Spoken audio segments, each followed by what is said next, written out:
Betting on sports can be hard, but hiring Morgan & Morgan is easy. Morgan & Morgan is America's largest injury firm. They have over 100 offices nationwide and more than 1,000 lawyers. Their fee is free until they win. Find out more information at forthepeople.com/bestbets or dial #law, that is #529 from your cell phone, and that is FOR, thepeople.com/bestbets. This is a paid advertisement.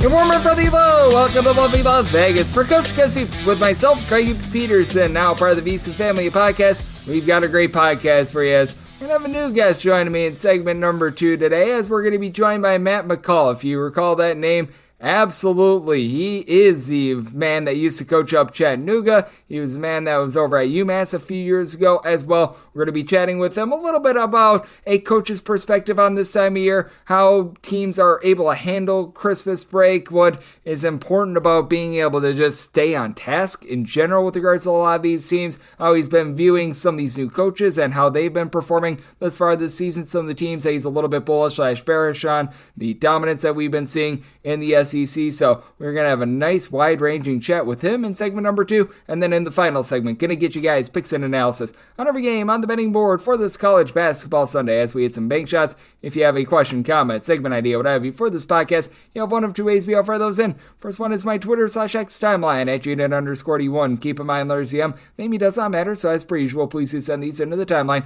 And the other way is find an Apple Podcast review. If you rate this podcast 5 stars, it is very much appreciated. And then from there, you're able to fire in whatever you'd like to hear on this podcast via that 5-star review. Did not get in any Twitter/X questions today, but we had a great day of college basketball on Saturday. Let's take a look back at it, try to find some trends and try to get to know these teams a little bit better. Games from yesterday is Greg buzzing about. Here is the rowdy recap. If you want to talk about a team that is dialed in right now, how about Auburn, who has been an absolute cover machine thus far this season? Not just, in my opinion, the number one team in all of college basketball, but they completely dump truck Purdue by a count of 87-69. Frankly, the game wasn't even this close as Auburn 10-26 from three-point range.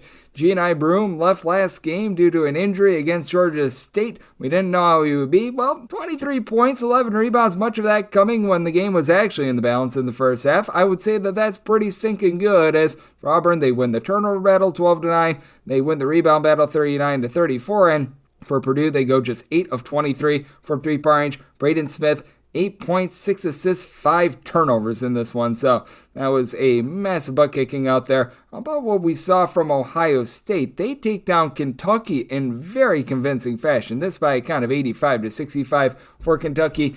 Not their day. They do go 27-32 at the free throw line, but they went 4 of 22 from 3, 17 of 57 from the floor. Otegaway was able to give the team 21 points, but Kobe Bryant, he was pretty much the only guy that was able to come in off the bench, did anything for the team. Aaron Bradshaw's back, by the way, with Ohio State. He was able to put in their 11 points, but it's all about Bruce Thornton, who was able to supply 30 points. John Mobley Jr., he chipped in there 15 for Ohio State. Only about 4 of 15 from three-point range, but they do a nice job not turning it over, win that turnover battle 10-7, so they're able to get the job done out there. In the late night action, by the way, San Diego State all over Cal as the San Diego State team, they're dialing it up on defense, 71-50 the final. There was a point from about, I would say, 14 minutes remaining in the first half till about 19 minutes remaining in the second half. Cal went 15 minutes of game time with a total of 6 points. Like, just absolutely ridiculous. For Cal, they shoot 25.5% from the floor.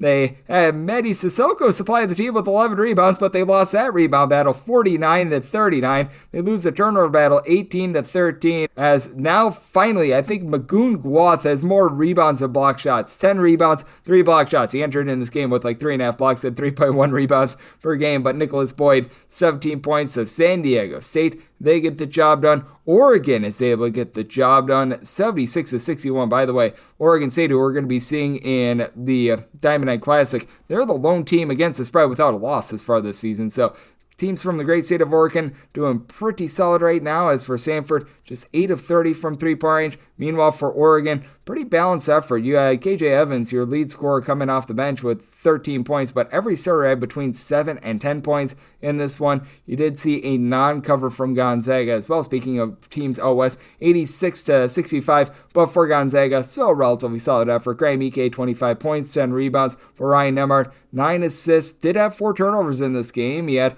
9 points, and for Bucknell, they do lose that turnover battle, 19-12. As for the Bracket Bus and Bites and Noah Williamson, true 7-footer, he was able to give the team 16 points, and we did see as well North Carolina, something I've been picking up on. They had a rough first half, and then they bounced back in the second half. Down 8 at the half, and I'm sure at some point they were trailing by double figures. As a matter of fact, they were trailing by 14 points at one point in this game. They are able to come back, get the job done against UCLA, 76-74. As for UCLA, Tyler Bilodeau was able to supply the team with 26 points. One of the best defenses in all of college basketball. Did allow North Carolina to get to the free throw line for 35 attempts.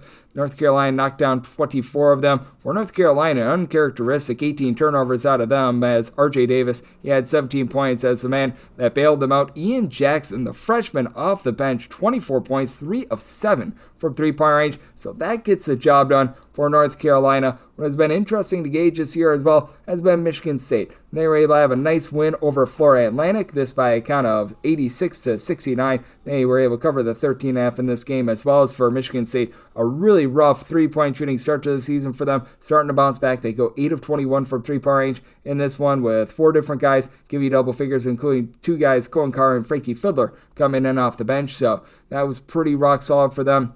You saw UConn get a win, but no cover against Butler. 78-74. The final looked like UConn was going to run and hide with this game. As a matter of fact, they were up double figures throughout much of the first half, got up at one point by about 13, 14 points. But Butler, they were able to claw their way back with Andre, 3,000 screen, being able to give them 17 points, 10 rebounds. You also have Patrick McCaffrey be able to supply 17 points for UConn. They do go 11-24 from 3. The big reason why they won this game, as Butler was able to play even up in the turnover department, 8-8. They won the rebound battle, 32-31, but UConn goes off from 3 with Alex Caravan, 4 of 9 from 3, 21 big points out of him. What else has been big is if you've been betting against the spread for Florida, as they have been able to make you quite a bit of money thus far this season. Florida now 9-3 against the spread. They take it to North Florida 99-45. This is a North Florida team that's been averaging 75 plus points a game. For North Florida, they had 34 3-point attempts and 45 total points. So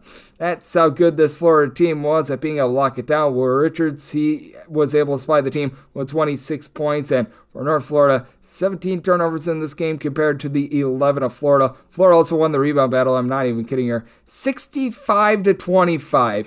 Florida had 26 offensive rebounds. You had North Florida have 25 total rebounds. So complete domination there, and complete domination by Duke. They absolutely take it to Georgia Tech. This by a count of 82-56. By the way, happy 18th birthday to Cooper Flagg, which is very strange to say about a college kid. Typically, they're a little bit north of 18 years old when they enter into college, but you know what? A happy birthday to him. And Georgia Tech, well, not so happy that they're 3-9 against the spread thus far this season. So if you've been betting them, that's been a little bit less than savory. But for the Duke team, they go 10 of 25 from three-point range. As for Mr. Flagg, 13 points, 4 rebounds. Does go 1 of 3 from three-point range as well. That's something that, in my opinion, needs to work on just as coach. But for this Georgia Tech team, what they need to work on is their rebounding. They lost that battle 36-25. So nice domination from Duke in that one. Nice domination from Houston as well. They win and cover against Texas A&M Corpus Christi. This by a count of 87-51. As for Corpus Christi, they allowed Houston to go 14 of 29 from three-point range.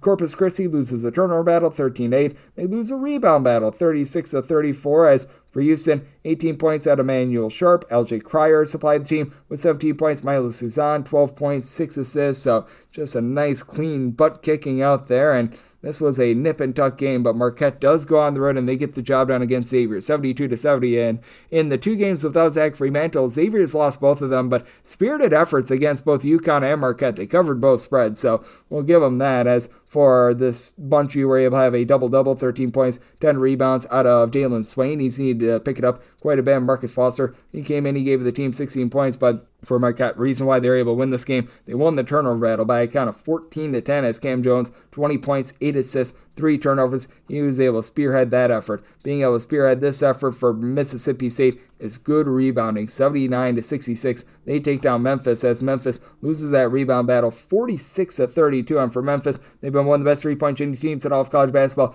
8 of 27 from distance. Shock, shock, surprise, surprise. Another SEC team being able to cover another big number as for Riley Kugel, 19 points in this one. Mississippi State closed as a very slight favorite on the road. They proved why as they were able to get the job done out there. You also saw Ole Miss win, but no cover for them, 80-62. So that takes care of pretty much all the ranked action that we did see on Saturday. But you had a lot of intriguing teams, some that are very good against the spread and some that are very bad against the spread. Have some, shall we say, fascinating performances, to say the least. As for the Atlantic Sun, they had it really taken to them on Saturday, and it's been a conference I've actually been taking a little bit of a liking to thus far this season, as we've seen Lipscomb go 7-3-1 against the spread. They were not in action, but this team has been a little bit of a letdown. Austin Peay, they lose to Vanderbilt by a count of 85-55. They're now 3-8 against the spread. For Vanderbilt, they were able to just go bombs away from three-point range in this one, 8 of 18 from distance. Austin Peay 2 of 19 from 3, and Austin Peay completely outgunned on the glass, 40-29 in that one. And for Bellarmine, they've been 4-8 against the spread. They lose and they do not cover against Colorado. Actually, in some places they covered. Some places had this close to right around about a 24.5, but man, it's been less than savory for Bellarmine, to say the least. 79-55. I just assumed they weren't going to cover because they were down 45-16 at the half, and they actually covered the second half. So yeah, that was interesting, to say the least. But for Colorado, they win this game despite going just 6 of 24 from three-point range. You were able to get 15 points out of Mr. Asane Diop to be able to lead the way out there. And the Big Ten, things have been very interesting as well, with Rutgers taking yet another loss, 83-82. Princeton on a neutral court. They do end up getting the job done, and for Rutgers, they're now 4-7-1 against the spread, so that has been a little bit less than tremendous for them. For Princeton, they go 9-27 from three-point range, and Ace Bailey, Dylan Harper, they do their part. Bailey, a double-double, 15 points, 12 rebounds. Dylan Harper, 22 big ones in this one, but Caden Pierce, 21 points, 14 rebounds, and for Princeton, an uncharacteristic 14 turnovers out of them, but they win the rebound battle, 43-36. Minnesota, by the way, now 1-9-1 against the spread. They do get the win against Fairleigh Dickinson, but they do not cover what was opening up at 16.5, 19.5 closing line by kind of 74-60. Minnesota actually pretty solid on defense against a Fairleigh Dickinson team that they absolutely run it and gun it, but still, this was not a cover for them. 18 points, 10 rebounds out of Dawson Garcia to be able to lead the way there. By the way, for Ohio State and UCLA, they're both now 8-4 against the spread, so they've been able to do a pretty rock solid job. Also out there in the Big Ten, Northwestern starting to pick up some steam. DePaul looks like they're starting to fade back to earth a little bit after now 2 20-plus point losses. They had that big one to St. John's earlier in the week, 84-64 final in this one. And DePaul did shoot 12 of 27 from three-point range, but they got flattened with regards to the turnover battle, 18-8. They lost that one. And for Northwestern, Nick Martinelli was able to supply 23 points. Brooks Barnizer, 21 points, 12 rebounds, so they were able to get the job done out there. And then for Iowa, they do get the job done against Utah, 95-88 the final. No shortage of three-point shooting in this one, and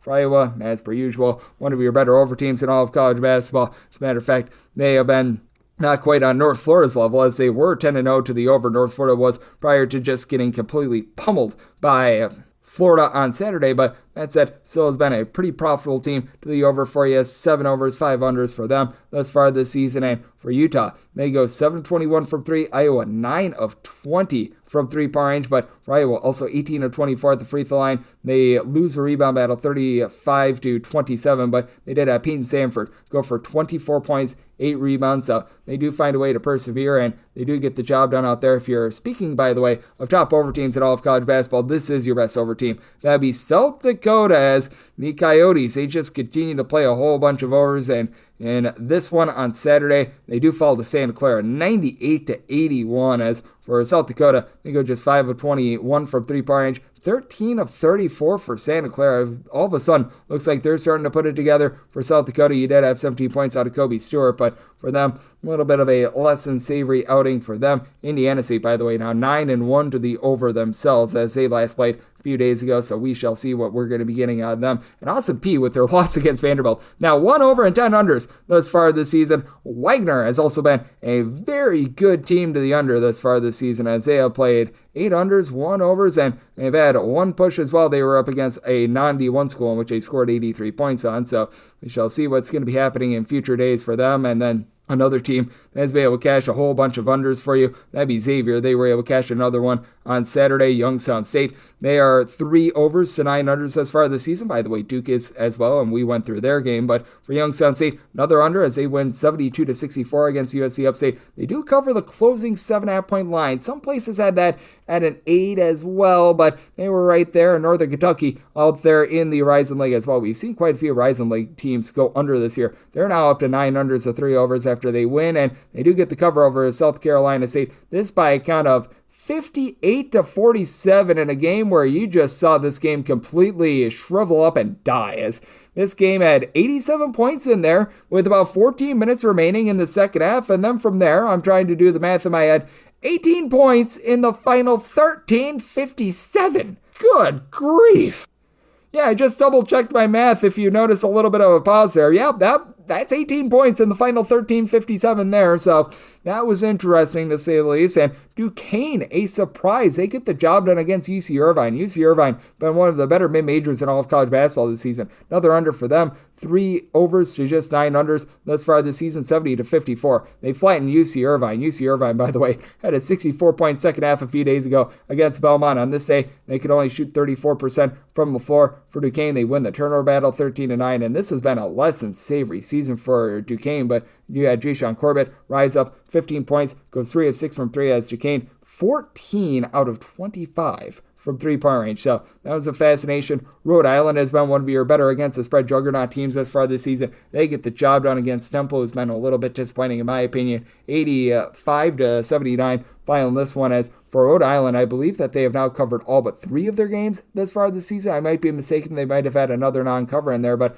this team has been relatively good at being able to cover these numbers as they were able to go 8 of 22 from three-point range, and they've also been a really good team to the over as well. But for Temple, they do now have Lynn Greer back in the fold and should have taken the pressure off of Jamal Mashburn Jr. a little bit more, but Mashburn, 14 points in this one. He also did so on 20 shots, so that was a little bit less than tremendous. And for those wondering, with Rhode Island now actually 5-6 against the spread, I was very much mistaken there. They have been a very good team to the over, though, so I do stand by that. But this team has been very good against the spread, as St. Bonaventure has covered all but one of their games thus far this season, and they got another cover against Niagara, 71-52 the final. This line was about 18.5, so they just barely get there. But Lajay Jones, he was able to get you there. He was able to supply the team with 16 points for St. Bonaventure, 11 of 24 from 3, and Niagara, 8 of 28 from 3. They've actually been a really good team on the road last few seasons, but not on this day. And on this day, it was the Richmond Itsy Bitsy Spiders once again not getting a cover. They're now 2-9 against the spread, and St. Louis, who we're going to be seeing tomorrow, they're 1-9 against the spread. So you've had some very extremes to the good and the bad against the spread in the Atlantic 10. For Richmond, 78-71 winners over VMI, but they were double-figure favorites. For Richmond, they go 10 of 33 from three-point range, with Towson Deskovich being able to supply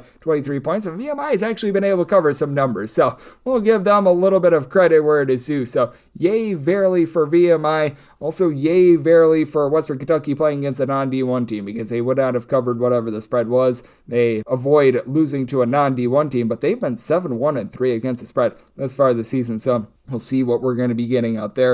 Elon has been a really good team against the spread. We're going to be getting them on Sunday as well. Fairleigh Dickinson with their cover against Minnesota, by the way, going back to them. Now 9-2 against the spread, so they've been having a very quality season out there. This team has also been having a very quality season. Florida A&M is right now 7-2 against the spread. We've been seeing quite a few of these HBCU schools being able to step up, and Hampton is one of those teams as well. They're also 7-2 against the spread, and for Hampton, they get an outright win and a cover against Loyola Maryland by a count of 76-68. Hampton was about a 1.5 point underdog, and Wayne Bristol stepped up. He was able to supply the team with 21 big points in this one. Drexel has also been a really good team against the spread. They are currently 9-3 against the spread. They did battle with our good friends in Penn State on Saturday, and they were able to do just enough to be able to hold in this one. For Drexel, they do lose the game, but they covered 75-64 the final. This was a number that was closing right around about 13.5. Yami Butler was able to supply 16 points, and Jan Conan Niederhauser, he's been making a big impact. He was able to have himself a nice performance as well, and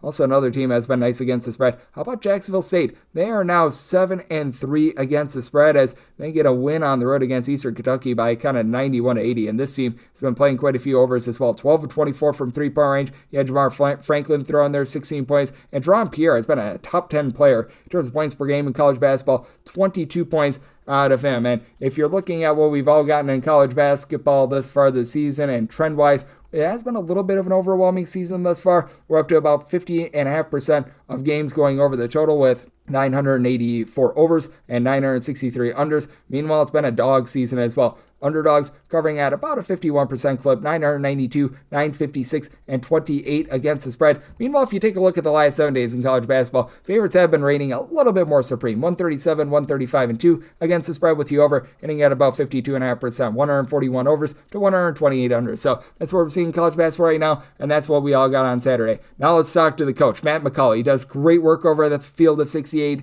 NBC Sports, so much more. We're going to be chatting with him about the SEC's dominance. We're going to be chatting about just this time of year in general, how coaches try to be able to motivate their teams, and also why you want to be taking a look at chemistry with regards to these teams as well, and why it really does matter. We're going to be talking about that with him next, right here on Coast to Coast Hoops with myself, Greg Peterson, now a part of the VSiN Family Podcast.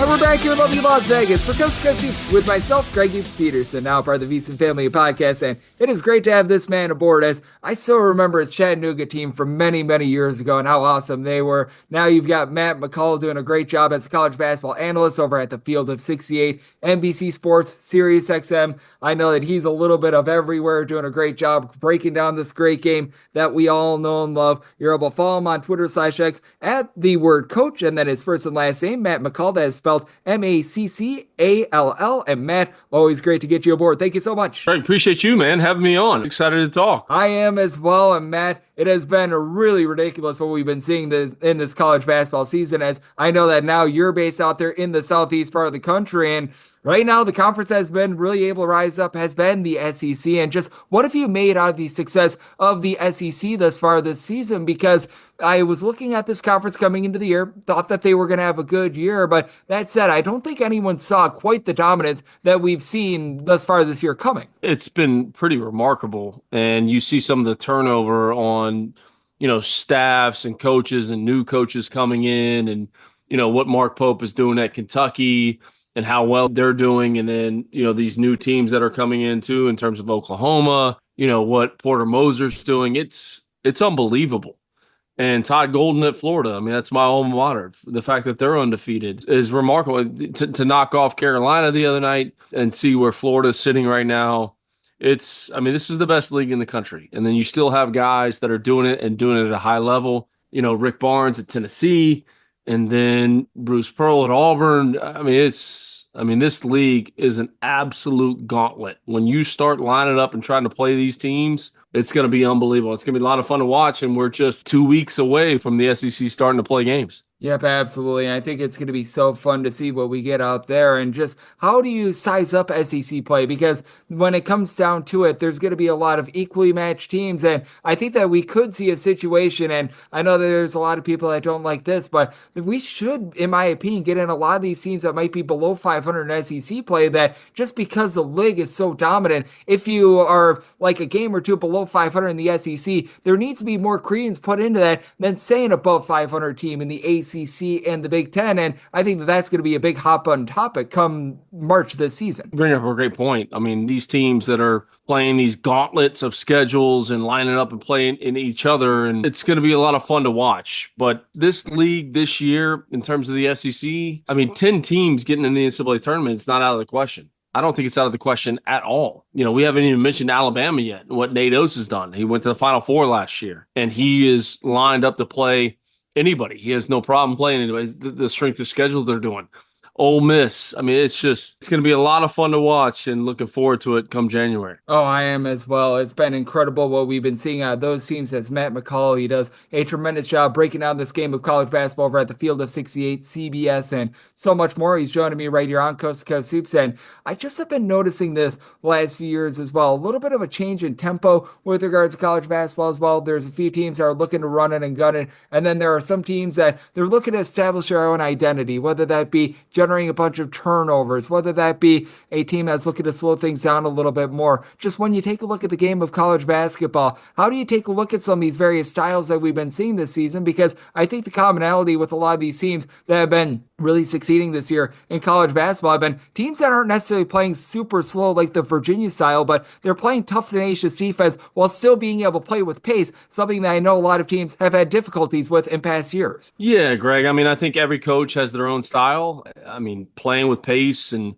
when you watch these coaches, when they get jobs, it's, hey, we want to play fast. We want to do this, we want that. But like playing with pace is something like that's important. And, playing with pace means cutting hard, moving the ball as fast as you possibly can. But being able to defend at a high level is important too. I mean, you look at what Coach Pitino's doing right now at St. John's.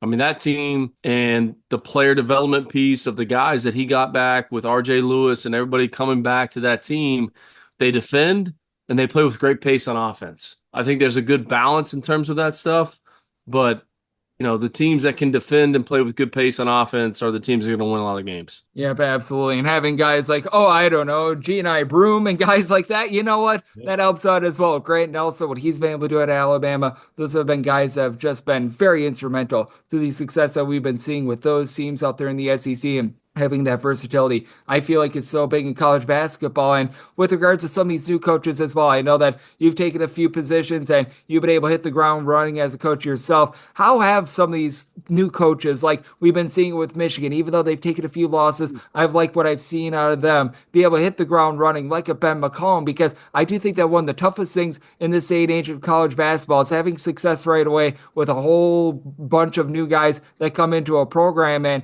I know that you've been able to do it over at Chattanooga and UMass. And how do you take a look at some of these teams in general that have been able to get things to gel right away? Because I do think that that's just such a difficult element to be able to pull off. Watching that Michigan game, I mean, that last possession in the game where you feel for those guys, man. Yeah, I mean, 100%. I mean, Dusty May has proven he can build a program, and to walk into that situation and be where they are right now is truly remarkable for him, taking over for a legend in the program and Juwan Howard, and walking in there and being able to win games like he's been able to win. I mean, that last call to lose a game on a 4-point play is a difficult situation, but it's all about being true to who you are, being authentic, and walking in there and saying, hey, this is how we're going to do things, but we have to be authentic when we're doing these things, and recruit the right guys to your program. That is the most important thing anytime you take over a job. Yep, it certainly is. And just being able to know the guys that you want to bring in as well, because I feel like there have been some of these teams that,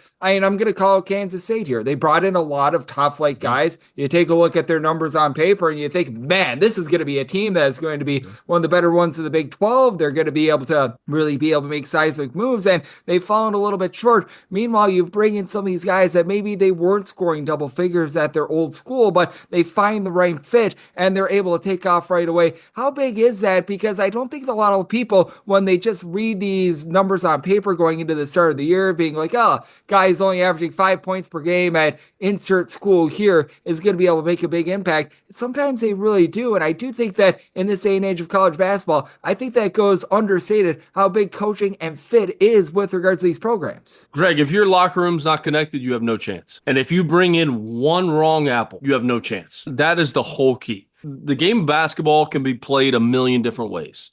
You can press, you can play zone, you can run pick and rolls, you can run motion offense. It doesn't matter. If your locker room's not connected, you have no chance. If your staff's not connected, you have no chance. So if you bring in one wrong person into your program, you're not going to win games at a high level. So some of these teams where you're like, oh, well, they paid this guy this amount of money, or they did this, they paid this guy this amount of money. It doesn't matter if they're not getting along in the locker room. That is the biggest thing.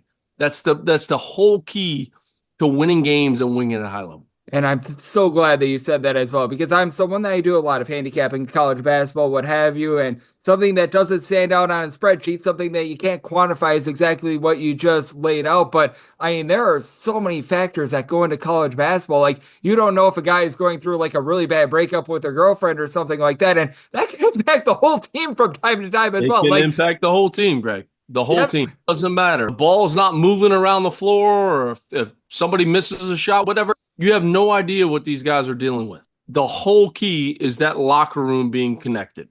And it starts with every single coaching staff. And you can lay out all the numbers that you want. You can look at all the advanced metrics, what have you. But just in terms of watching games, being able to get a vibe, being in the arena, actually getting to experience what a team is going through, I think that that's just so important as well. And that's an element that sometimes goes missing on a lot of people as well when they just read a box score from insert your favorite mid-major team here and they say, oh, they won by 5 points or something like that. You don't know how they were able to get that 5-point win as well, what was all involved with that, what the overall tenor of the team is as well. So I'm so glad that you bring that up, as Matt McCall, who does such a tremendous job analyzing this great game of college basketball, joining me right here on Coast to Coast Hoops. And Matt, want to put the ball in your court here, as I know that you've been doing a great job breaking down these teams all season long. Is there a team or two that you've been watching this year that you feel like isn't getting the love that they deserve, and you feel like we should be maybe talking about them a little bit more in higher credence? Yeah, I mean, I look at the Dayton Flyers. I think the fact that they're ranked 22nd in the country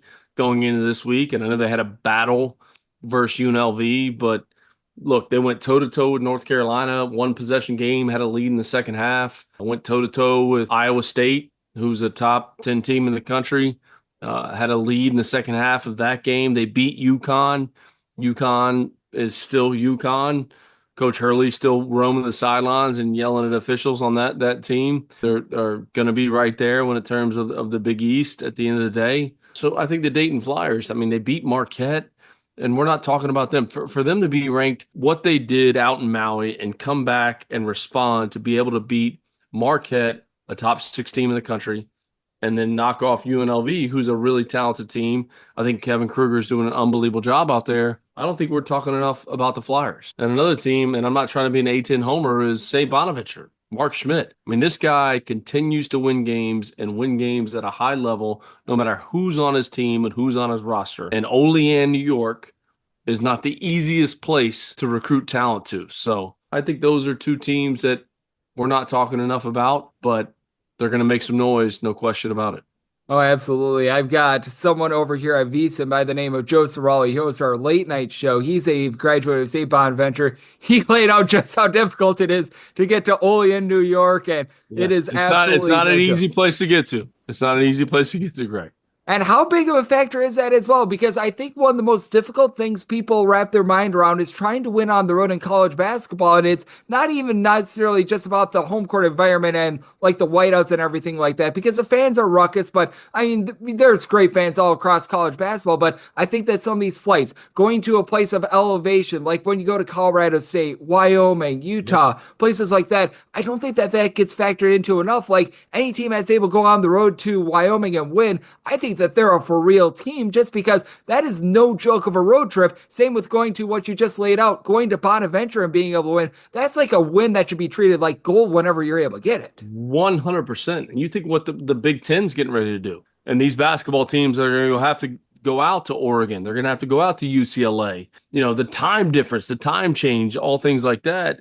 You can go out there and get a win. I said this earlier on Sirius XM.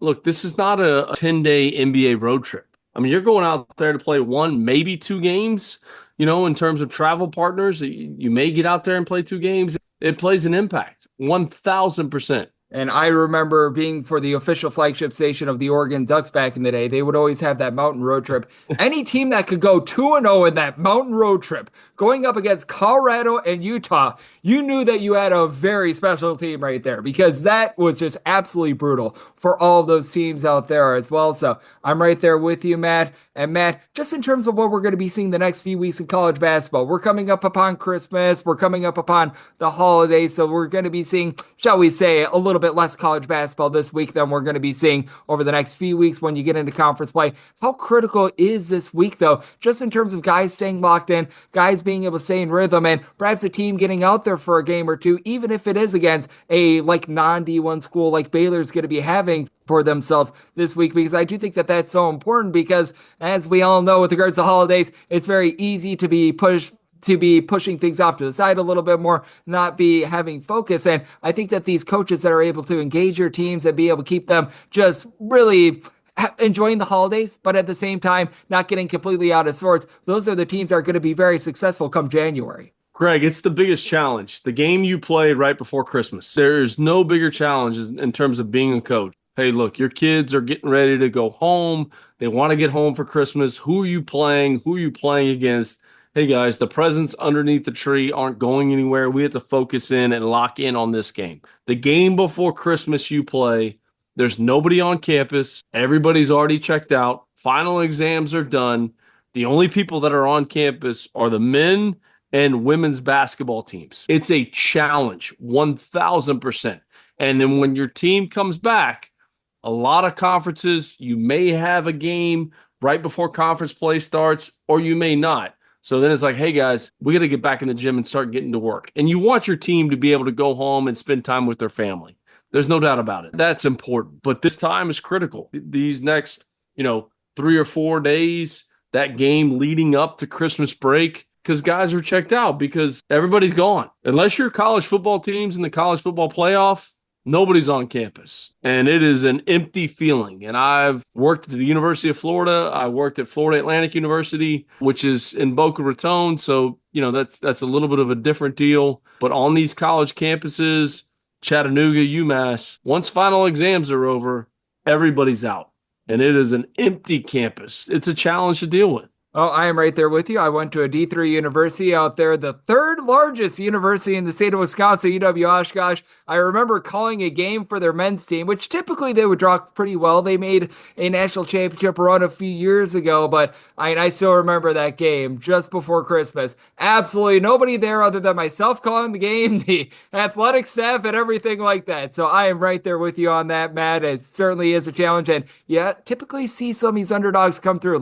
So remember, Eastern Illinois is like a 30-point underdog against Iowa, winning that game. So sometimes you get some wonky results. Sometimes you get some teams that, to your point, they just check out a little bit. But, Matt, you never check out. You do a tremendous job taking a look at this great game of college basketball. You do great work with our good friends, Rob Douster, Jeff Goodman over there at the Field of 68, doing a tremendous job on CBS Sports and so much more. So love the good people at home. Know it's all on tap for you and how people can follow along with all of your work on social media and other platforms. Yeah, man. I appreciate you having me on, Greg. I do a bunch of stuff with NBC, and I'll be in CBS HQ studio on Saturday covering everything going on. So appreciate you having me on. Absolutely. Matt, one of the best minds that you're going to find in college basketball. I still remember his Chattanooga team from that 2015-16 season. That team was a bulldozer, won 29 games. Now he's doing a great job of lending his great insights to all of us on CBS, NBC, and so much more. So big thanks to Matt for joining me on Coast to Coast Hoops, now part of the VSiN family of podcasts. Coming up next, it is that time of the podcast to give you picks and analysis on every game on the betting board for this college basketball Sunday as we hit some bank shots.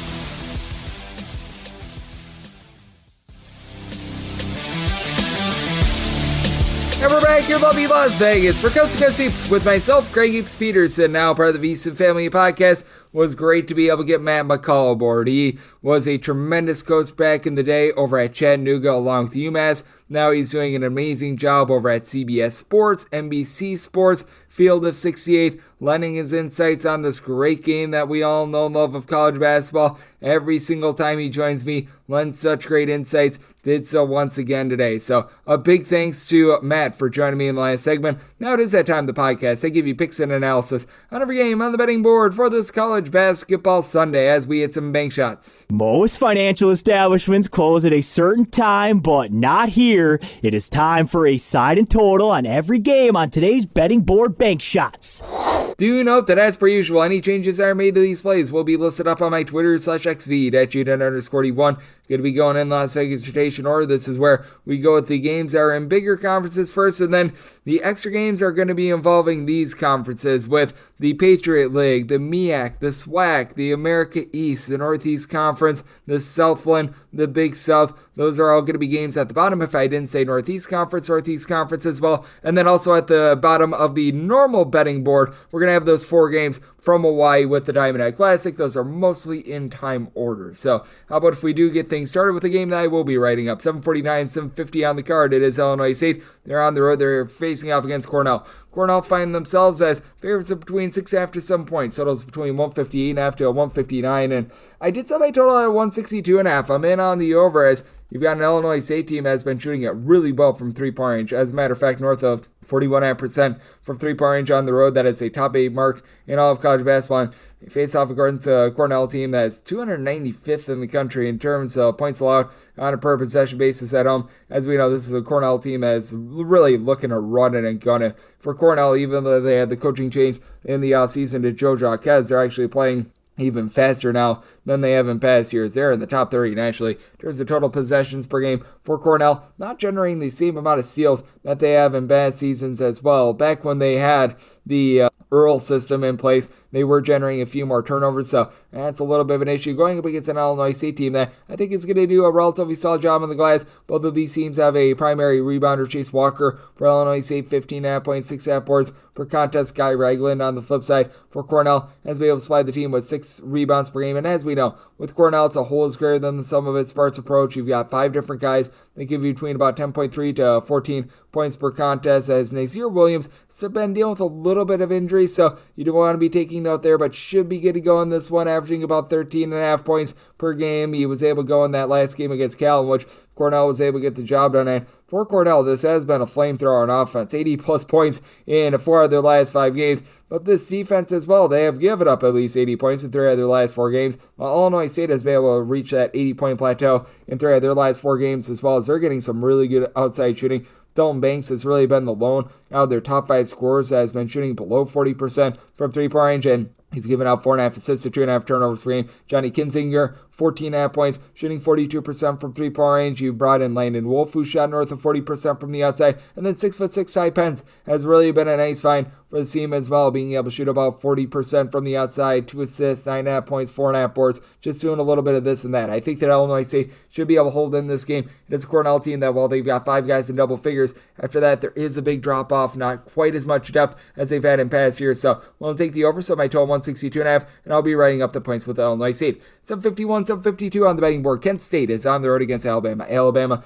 is a 20 to a 20.5 point favorite. This game, you're going to be finding it at a 156, and I did set my total 154.5. I am in on the under for Alabama. They're a little bit better defensively this year than they have been in past years. I'm not saying that they're amazing, and obviously that outlier was 2 years ago when they were the 1 seed in the NCAA tournament, but now back in the top 140 in terms of points allowed on a per possession basis. They do, though, go up against a Kent State team that has been very good defensively. Kent State outside the top 275 in terms of total possessions per game. And this is a top 10 team in the country in terms of points allowed on a per possession basis. I did set Alabama as a 20.5 point favorite, so right now seeing the 20 to 20.5, this would be the max that I'd be willing to lay there, as Kent State, even though they have been able to do a really good job with regards to their defense, we have also seen the offense scale back quite a bit as well, even though they have been able to improve the defense by sending to the bench Jalen Sullinger, one of their top scorers from a season ago. Him going from like 13 plus points per contest down to about 9.5 points per game has been hurting this offense a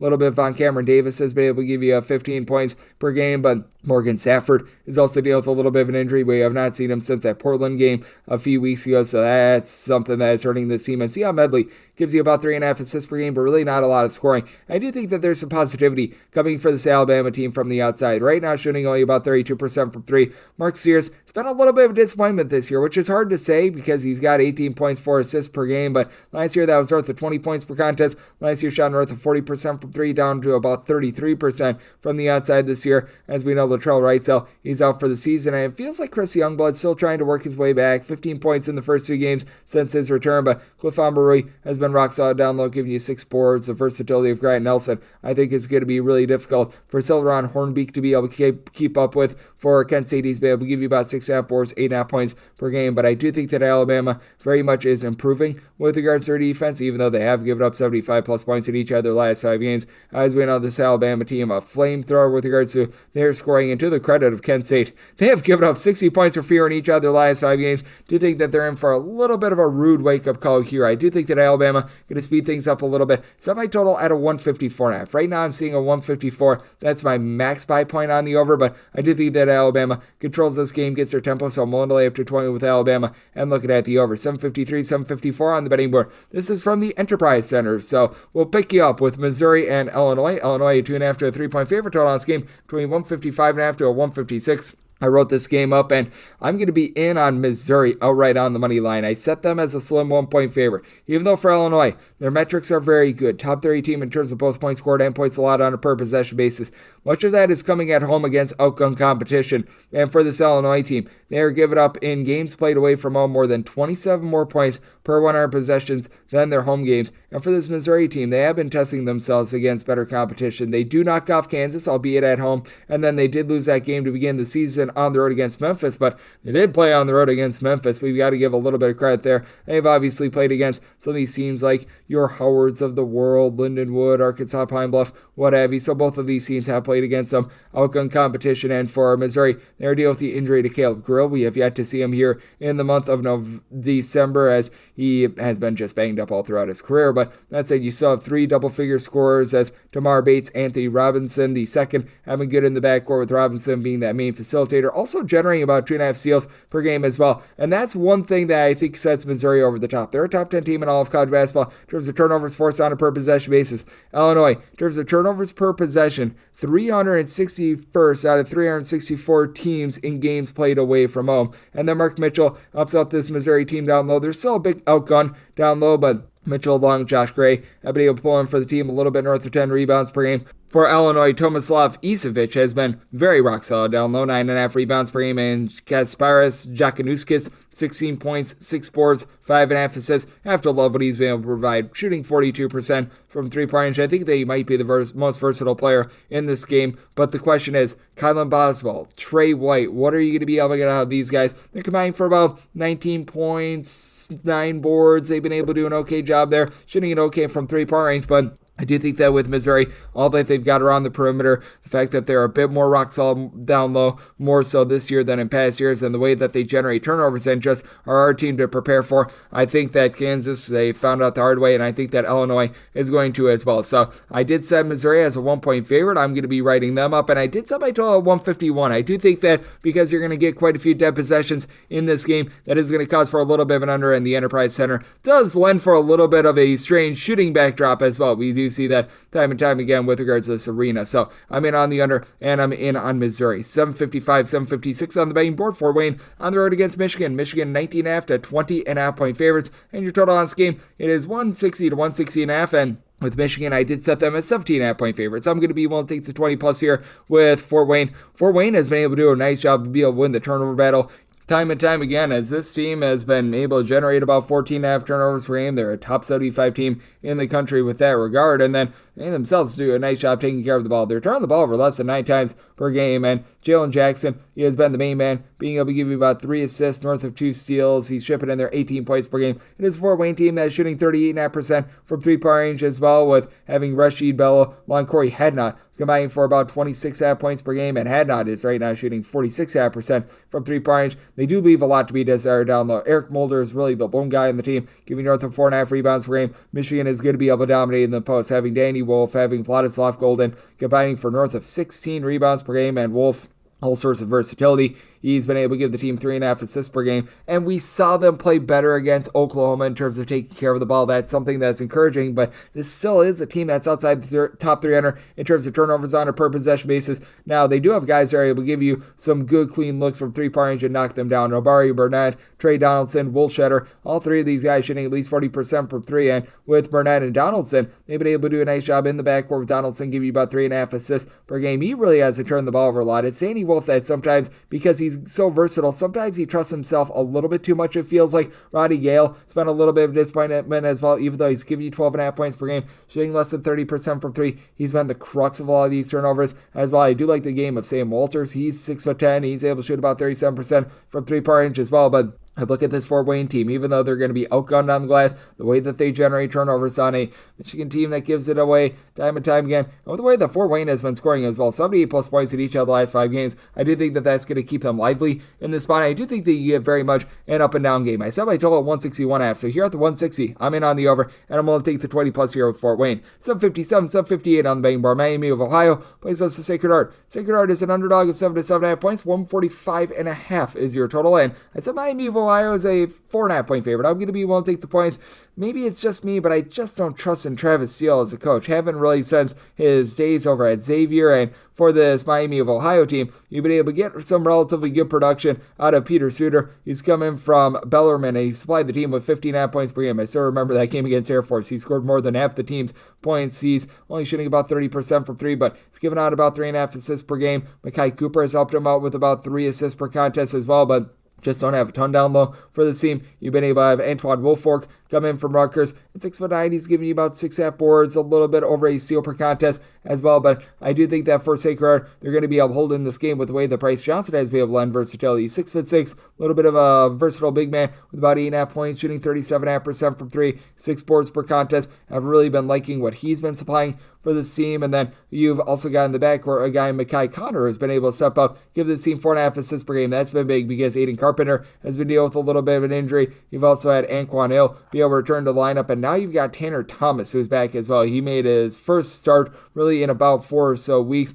This guy is oh so versatile, as last year for Sacred Heart at 6'6", shot 48.5% from three, 11 points per game, but was limited to 9 games last season. Playing the first 5 games, got injured, but now he is back. He should be a nice difference maker for the Sacred Heart team, and it's a guy that I think is a little bit under the radar for Sacred Heart right now. They're shooting as a collective about 37.5% from three-point range, and they go up against a Miami of Ohio team that ever since we have seen this team be under the tutelage of Travis Steele, they really have been giving it up from the outside. Now it's a Miami of Ohio team that doesn't do the world's worst job of being able to develop some good, clean offense of their own. They don't necessarily get completely out of sorts with regards to the ball as well, but with Miami of Ohio, I do think that they're going to have a little bit of a tough time matching up with the overall versatility. Miami, by the way, giving up north of 40% three-point shooting to opponents at home, so I did set my total 148.5. I think that with Sacred Heart now full and healthy, I do think that they hold in this game, so I'm in on the over, and I'm in on the points with Sacred Heart. 759, 760 on the betting board. TCU is playing us Montana State. Montana State is a underdog of 10.5 to 11 points. So on this game, it is 141. And I did set TCU as a 10.5 point favorite. At 11, I'm going to be willing to take those points with Montana State. For Montana State, it's been a bit of an up and down season for them. It feels like every time they are finding their footing and what have you, it just goes southward. But for Montana State, they have done a really nice job with their perimeter defense. They are 15th in the country in terms of opponents' three-point shooting percentage, and for TCU, they're looking for answers in the backcourt because they do lose one of their main guys in Frankie Collins. Frankie Collins was a top 10 player in all of college basketball last year in terms of steals per game, so that's going to hurt them in a big way on the defensive side of things. You've been able to get Ernest Uday going down low, 8.5 rebounds per game. Montana State is going to get plowed on the glass. This Montana State team, one of the worst teams in all of college basketball in terms of generating second chances, but now it's all about in the backcourt, guys like Fashawn Alouette, Noah Reynolds, and guys like that to be able to step up, as Alouette and Reynolds have been able to combine for about 18.5 points per game, but they're not necessarily shooting well from three. This TCU team shoots 30.5% from three and 61% at the free throw line. If this comes down to a cover situation, they are not great with that regard, and TCU has been one of the better teams at being able to generate turnovers, so having Frankie Collins out of the lineup, that is going to be hurting them quite a bit on that front. We saw with TCU in their first game without Frankie Collins, they had a bit of a struggle against a South Alabama team that was coming off of a back-to-back spot. They only scored 60 points in that game. The defense was able to hold up relatively well, and TCU has really been throttling down this season. I was noticing under Jamie Dixon prior to this year, they had been really cranking up their tempo year in and year out. Now they've been slowing down a little bit, but for the TCU team, you have to be concerned with Frankie Collins out of the fold that they're going to be giving up their perimeter a little bit more. Montana State, they're a team that shoots in the top 75 with regards to three-point shooting percentage at about 37.2%. Brandon Walker has given you some nice versatility. He's flying the team with 15.5 points, just under 5 boards per contest. For this Montana State team, you should see a little bit more three-point shooting as well out of Patrick McMahon, who's only been able to shoot 24% from three after last year. That was 40% from the outside with 13 points per game. So do you think that you're going to get a little bit of a rise there? Montana State, good at being able to take care of the ball with only about 10.5 turnovers per game. Even though Ernest Uday should be able to control things down low, I do think that Montana State in a low-scoring slog holds in there. So did some line 10.5.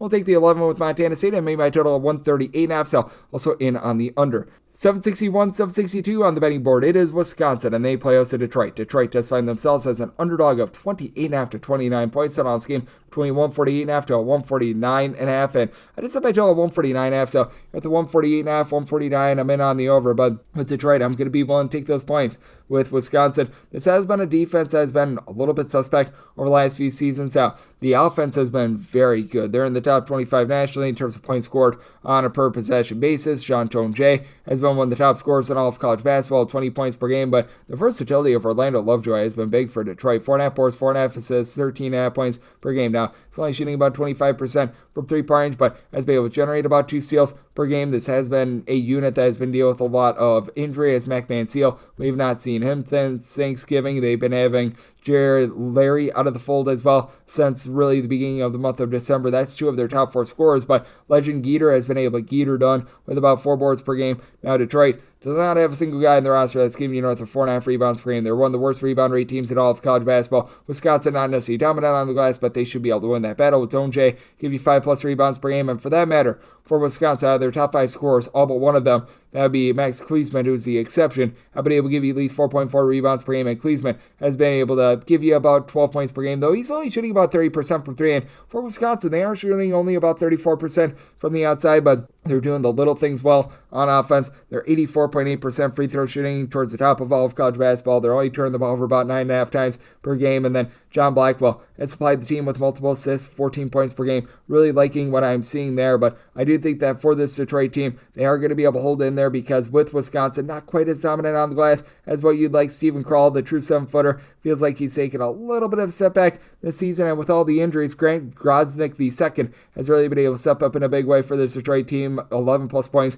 each out of the last 5 games. So do you think that Detroit holds in there in a game where both of these teams are going to be able to run some good, clean offense? Up by total 149.5 in on the over, and we'll take the points with Detroit. 763, 764 on the betting board. The Quakers of Penn are on the road against George Mason. George Mason is a favorite of 16.5 points, and total on this game, you're finding it at a 134 to 134.5. Seeing this tick up to 17 as I do it, and I'm willing to go up to 19 here with George Mason. I'm going to be willing to lay the number with George Mason. They've been one of the more dominant defensive teams in all of college basketball. A top 30 team turns points allowed on a per possession basis, and here's a shocker. The Penn Quakers are not, and Penn has just been awful with regards to their three-point shooting this year as well. Typically, this is a Penn team that shoots really well from three-point range, but this year for Penn, they are outside the top 320 with regards to their three-point shooting percentage.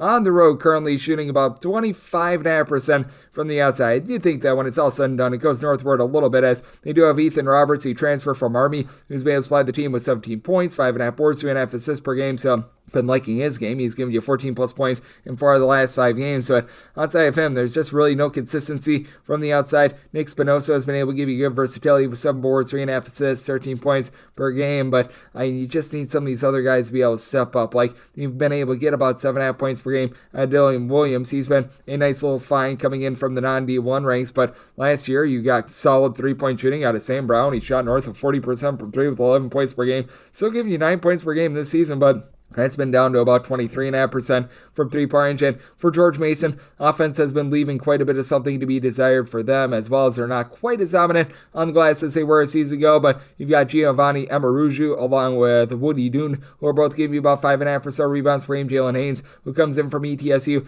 needs to supply the team with about 6 rebounds per game. For George Mason, need to clean up the 13.5 turnovers per game. That's a big reason why they're outside the top 150 in terms of points scored on a per possession basis. And Darius Maddox, who shot closer to about 41.5% 34% from three-point range last season. That's down to about 31.5% this season, but he seems to be finding his bearings once again. Double figures in each of the last 3 games after he had a rough stretch in the previous few games. But for George Mason, I do think that they're going to be able to put the clamps down on a Penn team that they were able to get it going against Rider a few days ago. They were able to get 79 points up on the board. They needed it because they had scored 53 points or fewer in their previous 3 games. And I mean, this is a George Mason team that's really putting the clamps down on teams in regulation, because they had that game against East Carolina that went to double overtime. In regulation, they've given up north of 70 points once this year. That was to Marquette. I do think that they're going to do a nice rock solid job with regards to their defense. I did set my total at a 131.5 as a result. I'm in on the under, and I'm going to be willing to lay with George Mason. 765, 766 on the betting board. It is VCU playing us of William and Mary. You don't just get William, you don't just get Mary, but you get both along with 20 points, and your total on this game is 155.5 to a 156, and we're going to take America's favorite tag team. I set my line at 19.5, so 20 was my minimum buy point on William and Mary, but I'm going to be willing to take the points. Coach Earl comes on over from Cornell. He's been able to do a nice job of really instilling his style. William and Mary, one of the slowest teams in all of college basketball last season, back in the top 100 this season, and it's a whole is greater than some of its parts approach. They have been without Caleb Dorsey for pretty much the entirety of the season. Now they're getting him back after he was back for that game against Richmond, supplying the team with 14 points, so that's a nice sign after he missed 8 games. And he and the other Dorsey, Gabe Dorsey, have both been big parts of this offense for Gabe Dorsey. Give you about 11.5 points, shooting 40% from three-point range. You've got your main man and Noah Collier, who down low is able to give you about 5.5 boards, 14 points per game. Loving what I'm seeing out of him. You've got the ancillary pieces like Keller Boothby, who's able to give you 6.5 points per game. Chase Lowe has been able to throw in their 4.5 boards. So, I mean, you've got a lot of guys that are just able to give you like 15 to 20 minutes, give you some good versatility and some good production. Meanwhile, for VCU, this has been one of the more dominant defenses in all of college basketball, a top 15 team in terms of points allowed on a per possession basis. They're not necessarily going to dominate down low, but they should win that battle down low, with Jack Clark being able to give you about 6.5 points, 6.5 boards per contest. And then in the backcourt, Joe Bamasiel along with Max Shulga have both been able to give you a combined about 33.5 points, 12 rebounds, and 6 assists per game between the two of them. Shulga is now shooting 44.5% from 3, but for VCU, they've left something to be desired on offense. Outside the top 125 in terms of points scored on a per possession basis, it's a little bit more of a low tempo outside the top 225 in terms of possessions per game. VCU sort of team, and they've been dealing with the injury to Zeb Jackson as well. He's missed 5 or so games this season, has been able to come back in the last few, and it's been a little bit touch and go. He's had a combined 17 points in the last 3 games, so that's been a little bit questionable. I do think that for William and Mary, even though they are a team that really does give it up from the outside, and this has been a defense that has been gashed in their last 4 games against Division I competition, giving up 79 points in all of them, that they're going to hold in there against a VCU team that they do give up 78 points to New Mexico, but that's one of the better offenses in all of college basketball. Do think that this game gets going up and down a little bit more, but I think that this total is a tad bit too lofty. I set my total 153.5. I'm in on the under, and at 20 plus, going to be willing to take those points with William and Mary. 767, 768 on the betting board. Missouri State is going to be playing us at UC Santa Barbara. The Gauchos are a 2 to 2.5 point underdog, and your total is between 137.5 to a 138. And with Santa Barbara, I did set them as an underdog of a point. So being able to get 2 plus, I'm going to be willing to take those points with UC Santa Barbara. For Santa Barbara, this has actually been a better team on the road rather than at home last few seasons. I have no idea how. I have no idea why, but for UC Santa Barbara, last year they were giving up right around about 7 to 8 points fewer per 100 possessions when they were on the road rather than at home. And you take a look at them thus far this season, and UC Santa Barbara is a top 5 team in the country in terms of points allowed on a per possession basis on the road, giving up 7.5 points fewer per 100 possessions on the road rather than at home. So I guess they have figured out something when it comes to hitting the road. And on the flip side, you've got yourself a Missouri State team that has been a little bit suspect in terms of taking care of the ball. I like what Conzo Martin has been able to do with this program, and I do think that the home court advantage is going to be big in this one, but they are turning the ball over 13.5 times per game. Now, they do have a trio of guys that have been able to shoot north of 38% from 3-point range. Jez White has been the main man, 17.5 points, 3 assists per contest, and then you've been able to have Vincent Brady, who comes in from old UEP, IUPUI, and Saxon King, who have both been able to shoot north of 38% from 3, combining for about 24 points per contest. So Brady's been a little bit in and out of the lineup, has already missed a pair of games thus far this season. Down low, you've been able to have Michael Osi Bonusu at 6'4", a little bit of an undersized big man, combined with Jalen Hampton for about 16 rebounds per game. This is a Santa Barbara team that might have a little bit of a tough time there, but now they're getting back Colin Smith, the 6'8" versatile piece from Vanderbilt, and Colin Smith, who's currently shooting 38% from 3-point range, picking up right where he left off in the SEC. And then it's been Stephon Swenson who's been able to do a nice job in the backcourt, giving up about 4 assists per contest. Jason Fontenot, 13 points, 7 boards. He's taken some very nice strides forward this year, shooting north of 40% from three-point range and also shooting north of 40% from three-point range. Cole Anderson, who's been with the program for quite some time. They do go up against a Missouri State team that it's been a bit hit or miss with regards to their defense this year, about 216th in the country in terms of points allowed on a per possession basis. And for this UC Santa Barbara team, the name of the game for them is being able to win that rebound battle. Kenny Poto has been able to supply the team with about 7.5 or so rebounds per game. Other than that, it's very much a whole greater than some of its parts approach with regards to the team, but they've been able to do a solid job there. They're a top 50 team with regards to rebound rate for Missouri State. Though they don't necessarily have a ton of size, they're a top 100 team with this regard as well. So I did set Missouri State as a very slim 1-point favorite. I do think that home court advantage is going to be big, but I do think that both of these teams do a relatively solid job being able to D up, though. I did take a shot on the over because you do have a Santa Barbara team shooting well from three-point range, have a lot of good three-point shooting for Missouri State. Both of these teams have strong down low, but both of these teams leave a little bit more to be desired around the perimeter. So in on the over and taking the 2+ here with Santa Barbara. 769, 770 on the betting board. Oklahoma State is playing us Oral Roberts, and Oral Roberts a 19.5 to a 20-point dog, and your total on this game between 153 to a 154.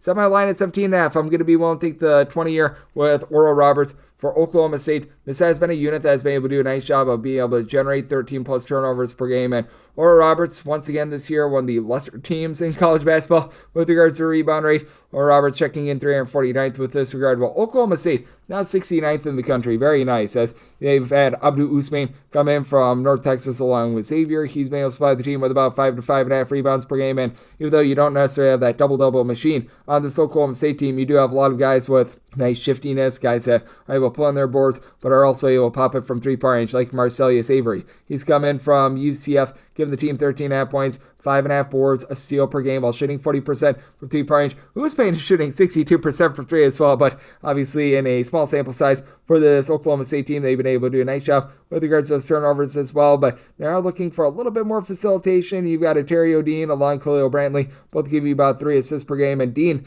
actually led all of college basketball in steals per game last season. He's been able to generate 2 per contest, but Oral Roberts does a okay job of being able to take care of the ball. Oral Roberts has been playing a little bit slower ever since the departure of Paul Mills, the 13 turnovers per game. I think that that's a little bit more of a byproduct of the competition that they've been playing rather than anything else. I do think that Sam Elajiku at 6'7" is able to give you 13.5 points, 6.5 boards, shooting 38.5% from three-point range. His versatility is going to be big in this team being able to hold in this one. Isaac McBride has been your top scorer with 16 plus points per contest, but Jalen Miller has been able to shoot about 50% from three-point. He's been coming on strong recently, 8 plus points in 3 out of the last 5 games, so been liking what I've been seeing there. It is an Oral Roberts team that's in quite a bit of transition, but you've got Carlos Rosado, who's been able to come in. He's been able to give the team a tray of rebounds, about a steal per game at 6'7". He's got a little bit of versatility. Last year, I actually shot 44% from three-point range while he was over at Drake. This year, he's been shooting less than 30% from three-point range. Do you think that rebounds a little bit here, especially with this Oklahoma State team being a team that, when it regards to their perimeter defense, they do gamble a little bit more for turnovers. And when you do have a defense that gambles a little bit more for turnovers, typically that means wide open looks from three-point range. With this Oklahoma State team, they are allowing opponents to shoot in that neighborhood of about 35.5% from three-point range, and for Oral Roberts, they're allowing opponents to shoot 36% from three-point range. So, do you think that you get a nice scoring expose here? I did set my total at a 157.5. I'm in on the over, and I'm going to take the points with Oral Roberts. Made them 17.5-point dogs, 771, 772 on the betting board. It is Kansas. They do play host to Brown. What can Brown do for you? Well, if they lose by fewer than 25 points, they'll make you money. They're 24.5 to 25-point dogs. The on scheme is 144, and with Brown, I did set them as 21.5-point underdogs. So I'm going to be willing to take the points with this Brown team. They are in a little bit of transition with losing Kalu Anya, along with Nana Usu Anane, 2 of their top rebounders from a season ago, but they've done a really nice job of being able to mix and match. And Keno Lilly Jr. is still in the program as well. Keno Lilly Jr. is able to give you 19 plus points per contest, shooting north of 40% from three-point. So love what he's been able to do there, going up against a Kansas unit that should be able to dominate down low with Hunter Dickinson supplying 15 points, 10 boards, able to pop it from three-point range. But that said, for Brown, they've had Aaron Cooley step up quite a bit with regards to his low post play, 13 points, 7.5 boards, able to shoot about 36.5% from three-point range. And then you've got more of a, shall we say, true low post presence in Landon Lewis, who's been able to give you about 7.5 boards, a steal, 2 blocks per game. I've been absolutely loving what I'm seeing there. Now for Brown, this is a very top-heavy team. You could use some more contributions out of someone like a Malcolm Risby Jefferson,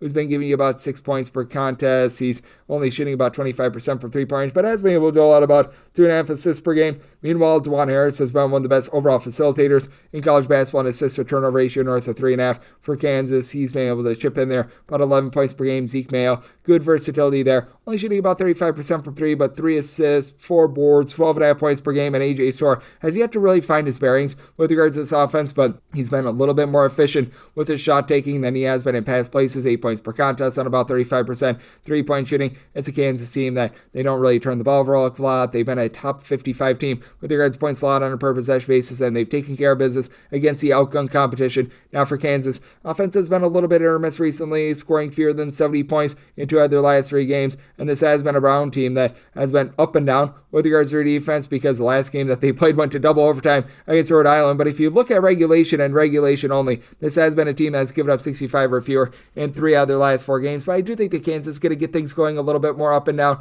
I do think that Brown going to be able to hit a few threes as well. So I did set my total more around a 145.5. I'm in on the over, and I'm willing to take those points with Brown. 773, 774 on the betting board. It is Grand Canyon. Playing goes to St. Louis. St. Louis, an underdog of 8 to 8.5 points. Totals between 156 and 156.5.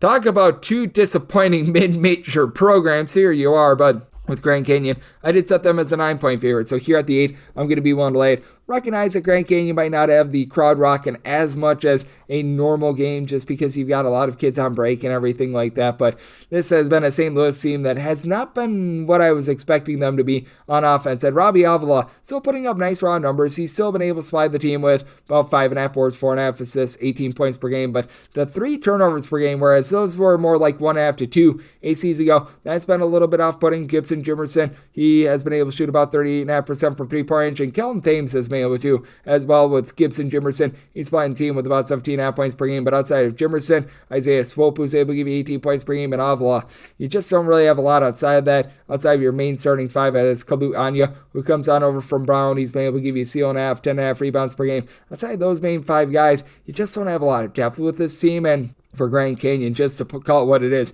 Diane Graham Foster has not been what he has been in past years. He's been able to still supply the team with about 13.5 points per game, but that was 20 points per game a season ago. Last season was shooting in the low to mid 30s from three-point range, and thus far this season, he's shooting 14.5% from 3. Turned the ball over north of 3 times per game. Still gives you about 2.5 steals, a block and a half per contest, so good versatility there. Duke Brandon, he's been able to give you about 8 or so rebounds per game, and Grand Canyon should be able to win that battle on the glass. Year in and year out, Grand Canyon has been one of their better rebounding teams in all of college basketball. And for the St. Louis bunch, you just really haven't been able to get a lot outside of Anya along with Robbie Avila for St. Louis in terms of their overall rebound rate. Right now, they're checking at about 159th in all of college basketball, with Grand Canyon, albeit they've been doing quite a bit wrong this far this season, they're still a top 125 team with that regard. So do think that they should be able to win that battle, especially with Locke War, give you 10 points, 4 boards, a little bit over a steal per contest as well. And I like the game of Jacoby Coles as well. Not necessarily shooting a ball from three-point range in Grand Canyon. They need to improve the outside shooting, both with regards to their offense and their defense, as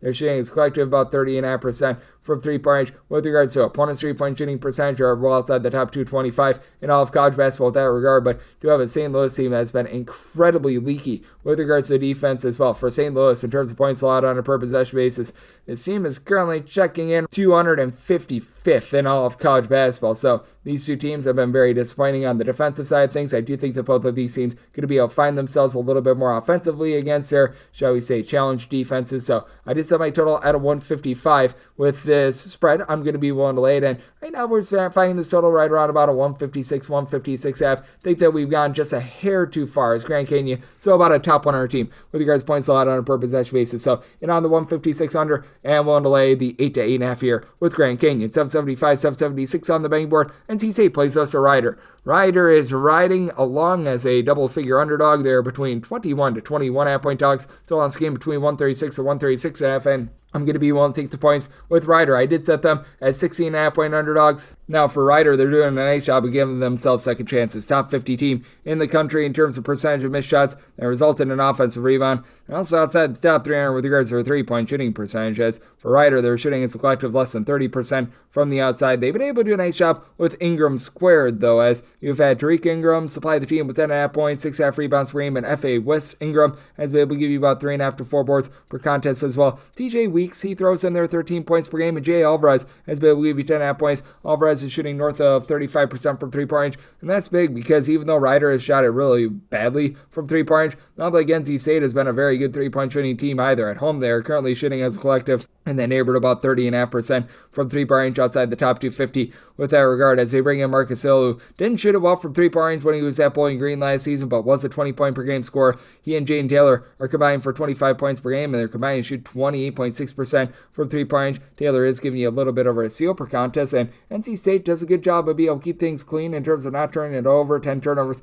per contest, and they're okay at generating turnovers. Not great, not terrible, but they really don't have a lot that's physically imposing. Down low, Ben Middlebrooks, Brendan Huntley, Hatfield have combined for 10 rebounds per game. Dontrez Styles throws in there 4.5 boards, 10.5 points per game. And Michael O'Connell, when this team made their big run in the ACC and NCAA tournaments last season, he became more of an aggressive scorer, and right now he's giving you 6.5 points, 4 assists, and shooting less than 30% from three-point range. So they need him to get into gear as well. For Ryder, it is a 6-game losing streak, but they've given up now 72 points or fewer in 3 out of their last 5 games. This is an NC State team that has had a tough time getting out of neutral as well. Last time they broke 70 points in regulation, because the game that they played against Florida State, they scored approximately 70 points in regulation. Then that game went to overtime, but last time they broke the 70-point plateau, you have to go all the way back to their game against William and Mary before Thanksgiving. So interesting circumstance here. Did set my total at a 132.5. I'm going to be in on this total under, and I'm going to be writing up the points with Ryder. Sub 77, sub 78 on the betting board. Wyoming gets a road face-off against Cal State Fullerton.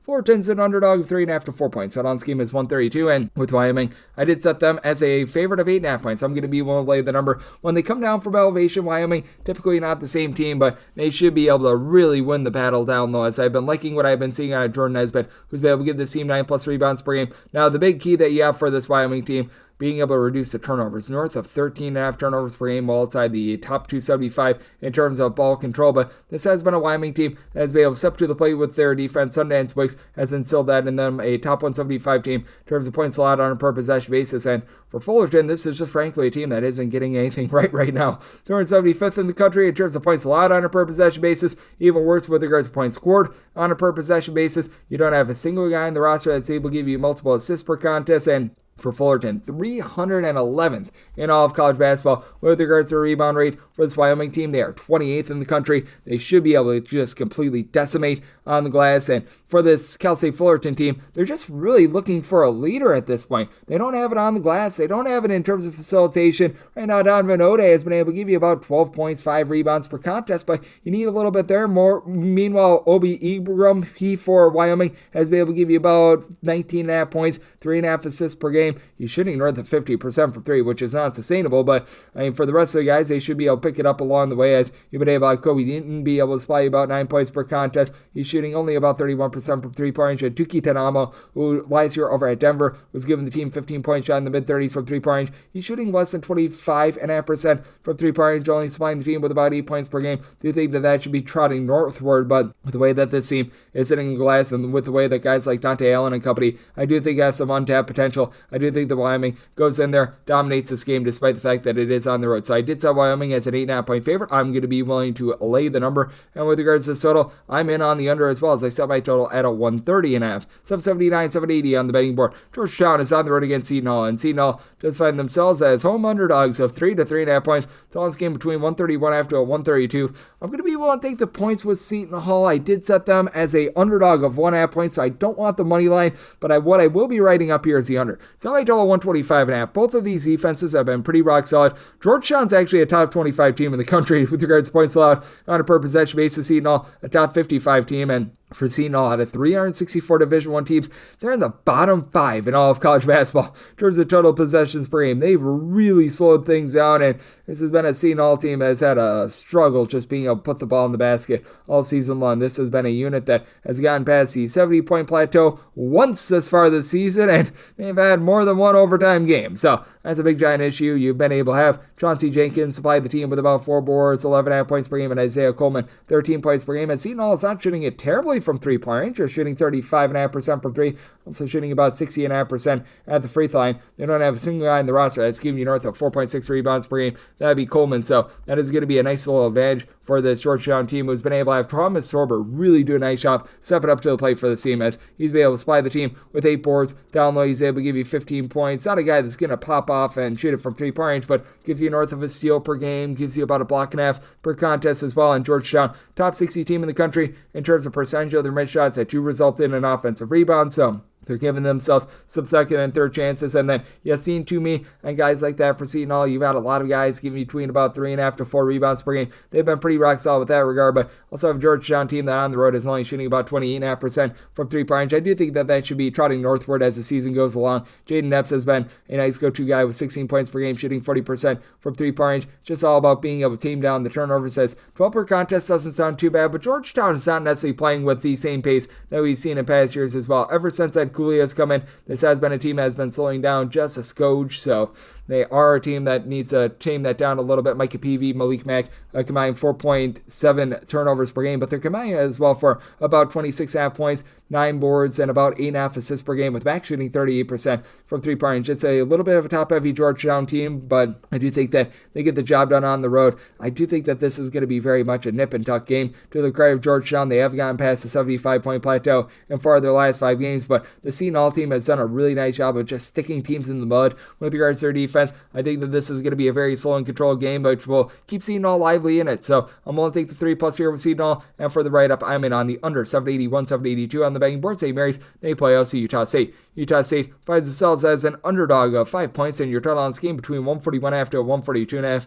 With Utah State, I feel like they honestly have a good chance to be able to win this game outright. I almost debated making them the favorite. I gave enough credence to home court for St. Mary's to make them a 2-point favorite, but here at a 5, I'm willing to take the points. Like, with this Utah State team, they have been a top 40 team in terms of both points scored and points allowed on a per possession basis. The transition over to Jared Calhoun has been seamless for this team, and St. Mary's is outside the top 130 in terms of points allowed on a per possession basis at home. This is not the same defense as we've seen in past years. Now, one of the best teams in terms of rebound rate in all of college basketball. Luke Barrett, Mitchell Saxon both give you about 7.5 rebounds per game. And Paulias Mirasukis has been able to supply the team with 9 boards, 14 points per game, and he had 6'8". Last year shot north of 50% from 3-point range. That's more around 33% this season. But Augustus Marasolinas has a lot on his plate, because with Ada Mahaney leaving in the offseason, that really takes away your top scorer, as you've been trying to get a little bit more out of the true freshman and Mikey Lewis, who's been able to give you about 9 points per game, shooting 37.5% from 3, but Marasolinas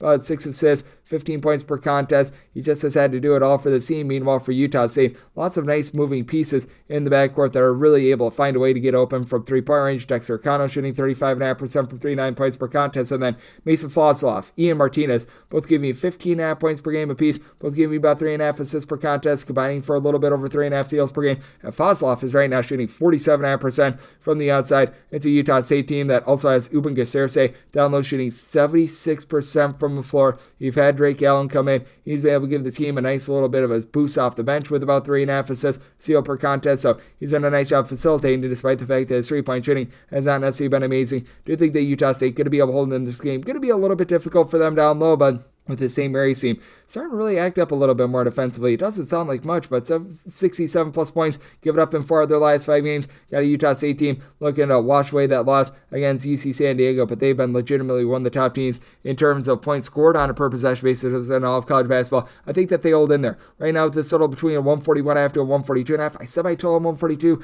Personally, I would rather take the 142.5 under. I do think that St. Mary's at their core just a very slow and controlled team, and I do think that they'll make things yucky. So I'm in on the under, but we'll take the 5 here with Utah State. Now these 4 games are from the Diamond Eye Classic out there in Hawaii, 783, 784, Charleston, and Oregon State to battle. Oregon State, a favorite of 6 points. Out on this game is 141.5. Said Oregon State is a 7-point favorite. I'm going to be willing to lay the 6. For this Oregon State team, they have been a top 30 team in terms of points allowed on a per possession basis, and they're the only team in the country to have covered every single game that they played in thus far this season. So they've done a great job there.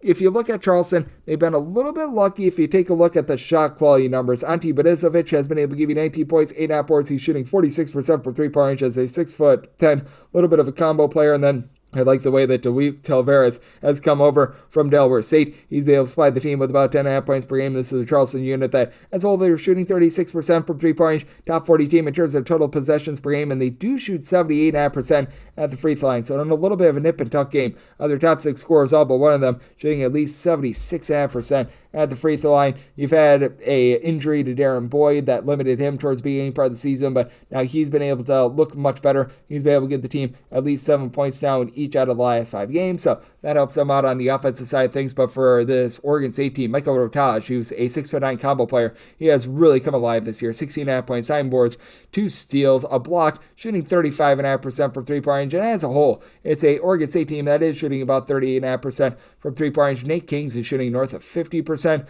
from three-point range. You've had DeMarco Minor dole out 6 assists, so about 2.5 turnovers per game. Oregon State, 12.5 turnovers per game with their slower tempo. That's a little bit of an issue, but they've been a top 50 team in terms of turnovers forced on a per possession basis. And this Oregon State team, just flat out, they're doing a really good job of sticking in the mud with regards to their defense, as they did give up 78 points to Oregon. That is the lone time this far this season that they have given up north of, I believe, 62 points. Meanwhile, for this College of Charleston team, they are getting to 75 plus on the regular. Other than that game against Rhode Island, they've been able to approach the 75-point plateau in pretty much every one of their other games, except for that Liberty game. So it's an interesting circumstance. The St. Sheriff Center, not necessarily the world's greatest shooting environment, but I do think that you get a higher scoring game in this one. I did set my total at a 145. I'm in on the over, but do think that Oregon State going to be able to execute enough to be able to get the job done. Willing to lay up to 6.5 with them. 785, 786 on the betting board. Another game, though, right up as Loyola Chicago is on the road against Oakland. Actually, both of these teams are on the road. They're out there in Hawaii, but that's out with Oakland, a 6.5 point underdog. So it's between 133.5 to a 134. I made Loyola Chicago a 14.5 point favorite. I don't know why we've got so much love for Oakland. They're outside the top 300 in terms of both points scored and points allowed on a per possession basis. I recognize that they played against some good competition, but they're shooting less than 30% from three-point range. They lose so much of that core that was able to lead them to the NCAA tournament last season. DQ Cole is really the lone out of their top 5 scorers that is back from a season ago, and Loyola Chicago is a top 30 team in terms of points allowed on a per possession basis, one of the best rebound rate teams in all of college basketball, with Francis Nowakye along with Miles Rubin combining for about 11.5 rebounds per game. Rubin is able to give you 2.5 blocks per game. Now, it is a team that is dealing with the ailment to Jaden Dawson. He suffered that in the South Florida game, but Des Watson is able to shoot about 35% from 3. He's flying the team with 3 assists, 12.5 points per game. It's a Loyola Chicago team that they sometimes foul a little bit too much, but this is also an Oakland team that if they get to the free throw line, which they don't do a whole heck of a lot of, they shoot 59.5% as a collective at the free throw line. Like, man, there's a lot of less than savory things to say about this team. You've had Ellen Mbeka Jr., who's been able to give you about 6 boards, 12.5 points per game, comes in from UMKC. Taburo Navalura has been able to give you about 7.5 rebounds per game as well. But I mean, outside DQ Cole in the backcourt, you don't have anyone else that really gives you north of 8 points per game. You don't have a lot from the outside. I do think that Loyola Chicago is going to go out there, dominate this game. I wrote up Loyola Chicago late in the summer, and I did set my total at 130.5. Loyola Chicago should be able to put the clamps down on defense. So in on the under, and I'm willing to lay with Loyola Chicago. 787, 788 on the betting board. Murray State and Nebraska do battle from Hawaii. Nebraska an 8 to an 8.5 point favorite. Total on this game is 144.5. So Nebraska is a 7.5 point favorite. I'm going to be willing to take the 8 plus here with Murray State. Murray State has been able to do a pretty nice job on both the offensive and defensive side of things. You would like to see Jacoby Wood be able to control the ball just a little bit better, as he is right now in the top 20 nationally in terms of turnovers per game with about 3.5 per contest, but shooting 40.5% from 3, 5.5 assists, 15 points per game. And then Pierce Arcum, AJ Ferguson, these 2 guys have been able to combine for a little bit over 24 points per contest. And with Ferguson, he's shooting north of 50% from 3-point range. It's been a Nebraska unit that has been able to do a nice job of getting Connor Seton going. He's up to giving the team north of 10 points per contest, but Nebraska has been leaving quite a bit of something to be desired on the defensive side of things as well. For Nebraska, they clock in about 67th in the country in terms of points allowed on a per possession basis, but they are giving up north of 18.5 points more per 100 possessions away from home rather than at home. Meanwhile, this is a Murray State unit that they're about 120th in the country in terms of points allowed on a per possession basis. They're going to have their hands full down low going against Berke Buntisel, who comes over from UCLA. About 6 boards, 8 points per contest at 6'10". He's able to give you a bit of 3-point shooting at about 30%. And then Bryce Williams, 19 points per game, 6'9", versatile guy who's been able to make 40.5% of his threes. But Nebraska as a whole, they only shoot about 32% from the outside. It's been a team that's been able to find a little bit more versatility in Raleigh Worcester about about 2.5 assists, 4 boards, 8.5 points per game, but he's right now the main facilitator for the team. You need a little bit more in terms of the assists there. Braxton Maya down low has been able to give you about 4 rebounds per game, but he's not really giving you a whole heck of a lot of shot blocking as well. And then with Kyron Lindsey being able to give you 5+ rebounds per game, I do think that there's some upside here with Murray State being able to hold in this game. So I did set my total at a 145.5. I'm going to be willing to take those points with Murray State. And right now, seeing what we've got with this total right around about a 144.5, do you think that this is going to be close enough for late game following? Both of these teams hit or miss with regards to their defense and on the over. And then this is the last game on the normal Las Vegas betting board before we hit the extra game, 789, 790. Hawaii is playing us to Charlotte. Charlotte is a 5.5 to a 6-point underdog. Totals between 136.5 to 137. I'll be writing up the under. I set my total at a 132.5. Charlotte, once again, outside the top 320 in terms of total possessions per game. Hawaii's outside the top 250 with regards to total possessions per game. So you got two teams that are looking to play relatively slow and controlled. And for Hawaii, I made them a 6.5 point favorite. So at 7, I'm going to be willing to take those points with Charlotte. I like what John Carlos Rosado is able to bring to the table in terms of his overall versatility. Him being out of the fold has been hurting the Charlotte team quite a bit. We'll see if he gets out there on the floor at any point in this event. But even without him, you've been able to have Robert Braswell be able to step up as at 6'8", shooting 46.5% from 3, 14 points at a steal per contest. Nick Graves, your main facilitator with about 3 assists, 16.5 points per game. He's been rock solid as well, though he doesn't necessarily shoot it well from 3. And Charlotte, even though they play slowly, they don't waste a lot of possessions. Fewer than 9 turnovers per game. Meanwhile, this is a Rainbow Warriors team that they pride themselves on winning the battle down low. Jemis Nemasika, a couple of Tanner Christensen, have been able to combine for about 14 rebounds, 26 points per game. It is a Hawaii team that's shooting about 34.9% from 3-point range, and they do need to turn down the 12.5 turnovers per game, but you can tell that this Hawaii team is much like most normal Hawaii teams on the island. They are very rock solid with regards to their defense. They do a nice job of being able to limit opponents to just one opportunity, not giving up a lot of second and third chances on the glass when they leave the island. That goes by the wayside, and as a matter of fact, for Hawaii, 22nd in all of college basketball with regards to their rebound rate. So they've been able to do a very good job with that regard. You've got a Charlotte team that has been a little bit, shall we say, hit or miss in terms of the way that they've been able to guard the 3-point line in terms of points allowed on a per possession basis. Charlotte turned 57th in all of college basketball, but this is not a Hawaii team that really lights you up from 3 with the 12.5 turnovers per game with their tempo. That's a little bit less than savory. So I do think that you get a low-scoring slog of a game. So I'm in on the under end at 6 or less, willing to lay it with Hawaii. Did set them as a 6.5 point favorite. Now we hit the extra games. The normal betting board picks are complete, but there are some extra games today, so we go into the bonus. This starts with 306-575, 306-576. It is Colgate, and they are going to be playing against Iona. Not finding a lot of openers with regards to this one. For some reason, it's a game that's completely off the board, but I've got my handicap as I did set Colgate as a 5.5 point favorite. I'm going to be willing to lay up to 5 with them, 6 or more, taking those points with Iona, and then did set my total to where a 133 or less, and on the over 134 or higher, the under. It has been less than savory what we've been seeing out of Colgate this far this season. They are well outside the top 240 in terms of points scored on a per possession basis. Defense has taken a bit of a dip as well. They're about 294th in the country in terms of points allowed on a per possession basis, but this has been an Iona team that, even though they've been able to generate some turnovers themselves, they're in the bottom 50 in the country in just terms of taking care of the ball. It's not a Colgate team that's going to be some team that's going to be going out there ripping the ball away or anything like that. But for Iona, other than DeJure Reeves, they need to find a little bit more ancillary scoring, as DeJure Reeves about 16 points, 2 steals per game, shooting about 32% from 3-point range, but 17 turnovers per game, shooting 30.2% from 3 and 64.5% the free throw line. That's awful, especially when you don't have a 10 down low. If Fat Moody has been able to give you about 6.5 or so rebounds per game, and for Colgate, what has really been killing them, having Jeff Woodyard out of the fold, he has been out since really the 4th game of the season, so team has been trying to mix and match, as you've got Nikolai John Lequez along with Brady Cummins, who have been able to combine for about 22.5 points per game, and with Luis Jaquez has been able to shoot about 37% for 3, 92%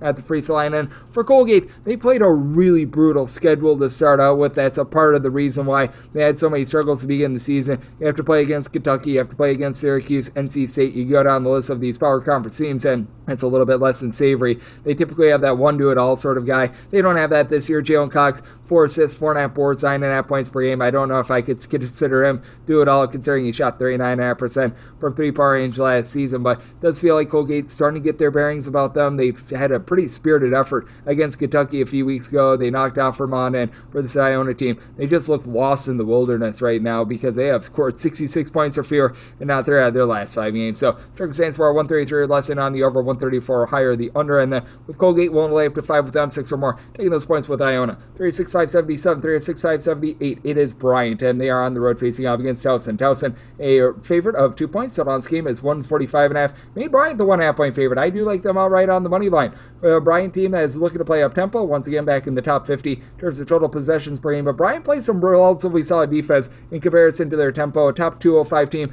in terms of points allowed on a per possession basis on the road, more like a top 180 team in terms of points allowed on a per possession basis, and for Towson, this is one of the slowest teams in all of college basketball, outside the top 300 in terms of total possessions per game, clocking in outside the top 225 in terms of points allowed per possession at home. They're actually giving up more points per possession when they're at home rather than when they are on the road. And for this Towson team, they've been dealing with quite a few injuries in the backcourt. They're now starting to finally get whole, as Tyler Teata, he was out for a bit of time. He was out for 6 games. He's supplying the team with 16.5 points per contest. But for Towson, they're shooting 30% from 3. This despite the fact that they do have 2 of their top 4 scorers shooting above 39% from 3-point range, has been able to get about 39.5% 3-point shooting out of Tumiwa Suleiman, and then you've been able to get 40% out of Dylan Williamson, who's supplying the team with about 13 points per contest. The big issue is that you don't have that main facilitator, Mekhi Lowry, with his 2.1 assists per game, leading the way, while Earl Timberlake is indeed bringing sexy back. Now, for Earl, Timberlake has been dealing with a little bit of ailment, so you want to be taking note there. Did not play in that game against St. John's, but returned in that game against Fordham.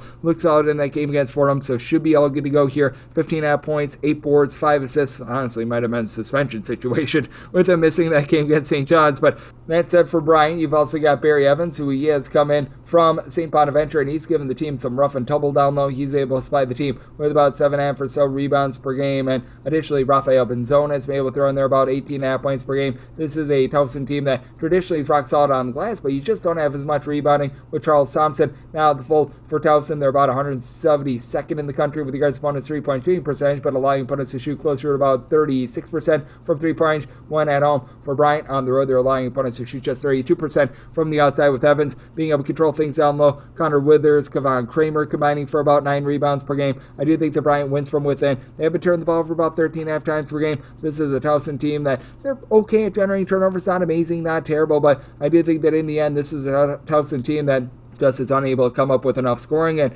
for them, when they're giving up 67 plus points in 4 of their last 5 games, that for them is rough defense. I did somebody total 143.5. Do think that this is a low scoring slog, so I'm in on the under, but won't take Bryant outright on the money line. 306.579, 306.580. It is Iowa State playing us with Morgan State. Morgan State a 42.5 point underdog, and your total on this game is 160.5. Set my line at a 41. Like, I don't think that Morgan State is going to be putting Iowa State on upset alert or anything like that, but good grief, we just gone to a little bit of a point of no return, and I recognize that teams are looking to pad their net ratings or anything like that. If Iowa State is up by 40, the difference between a 40-point win and a 45-point win just really isn't even there for them. It's a holiday season, kids, so there's that. And for Morgan State, they do have Winston Tabbs, who was a nice scorer in the ACC back in the day. 16 points, stealing half per contest, not shooting it well from 3, but it is a Morgan State team that they shoot 34% from 3-point range. 14 half turnovers per game, less than Savory. Morgan State well outside the top 300 in terms of points allowed on a per possession basis, so that's been a little bit rough as well, and Tabbs has been dealing with a little bit of an injury, so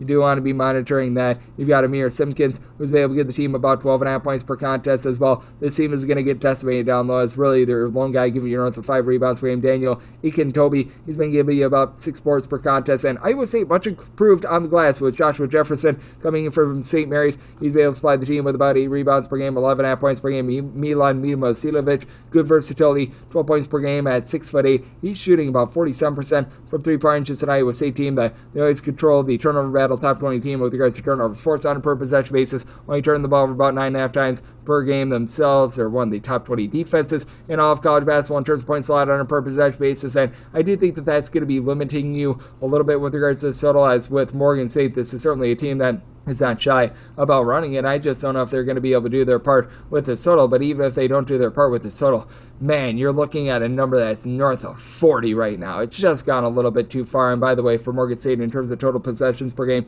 right now they are checking in more in that neighborhood of about 51st in the country. So they're fast, but they're not necessarily like breakneck fast or anything like that. So do you think that this total's went a bit too far? Semi-total 153. I'm in on the under. And for Iowa State, set them as a 41-point favorite. So going to be willing to take the Mondo number here with Morgan State. 306-581, 306-582. Central Arkansas, they are on the road. They're facing off against Oklahoma. Oklahoma, a 29.5-point favorite. Total on this game, it is 145, and I did set my total 153.5. I'm in on the over, as you've got a Central Arkansas team that's back outside the top 275 in terms of points allowed on a per possession basis. This Oklahoma team is outside the top 225 in terms of total possessions per game, but this has been a team that has been very efficient with their offense. They shoot 37.5% for three-point range. Had some turnover wolves against Michigan, but Central Arkansas not really pressing the issue in terms of generating turnovers. And Jeremiah Fears, who had that big 4-point play a few days ago, he's been able to give you 4.5 assists, 2.5 steals, 18 points per contest. Again, you do want him to team down the 4 turnovers per game, but Duke Miles in the backcourt giving you 10.5 points,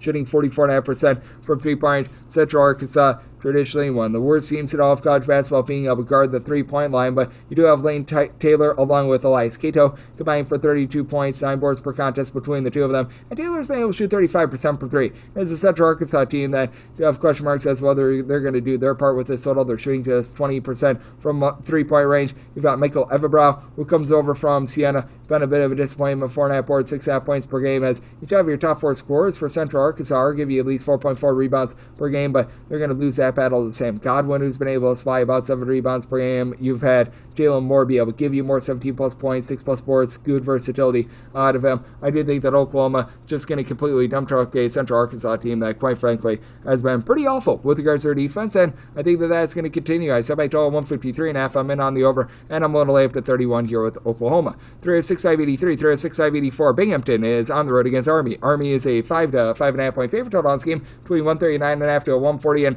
Army a 5.5 point favorite. So at the 5, I'm going to be willing to lay the number for Army. It's been a nice renaissance for Jalen Rucker after he missed all of last season. I'm not sure why he missed all of last season, but he has returned and he has been the top guy for the team. 4 assists, 5 boards, 18.5 points on 38.5% three-point shooting. And Army, without him last year, they were just completely awful on defense. They were outside the top 300 in terms of points scored on a per possession basis. Now they've been able to do a nice job getting back in the top 225. With that regard, it's an Army team that is aligned quite a bit from the outside. They're 294th in the country in terms of opponent's three-point shooting percentage, but this is a Binghamton team that they can be a little bit hit or miss from three-point range. They're currently shooting 38% from three-point range, as you've been able to have north of 50% out of Chris Walker. That is going to be going downward last year. He shot less than 30% from three-point range, so to have some question marks there. Timo Chenery has been able to give you good versatility, 14 points, 5 boards, 3 assists, shooting in the mid-30s from three-point range, so I've been liking what I've been seeing there, 12-plus points so far the last 5 games. But for Binghamton, other than Grant Walsh, who's been very good down low, he's been able to give you 9 rebounds per game. You don't have a lot outside of him with regards to being able to hit the boards, and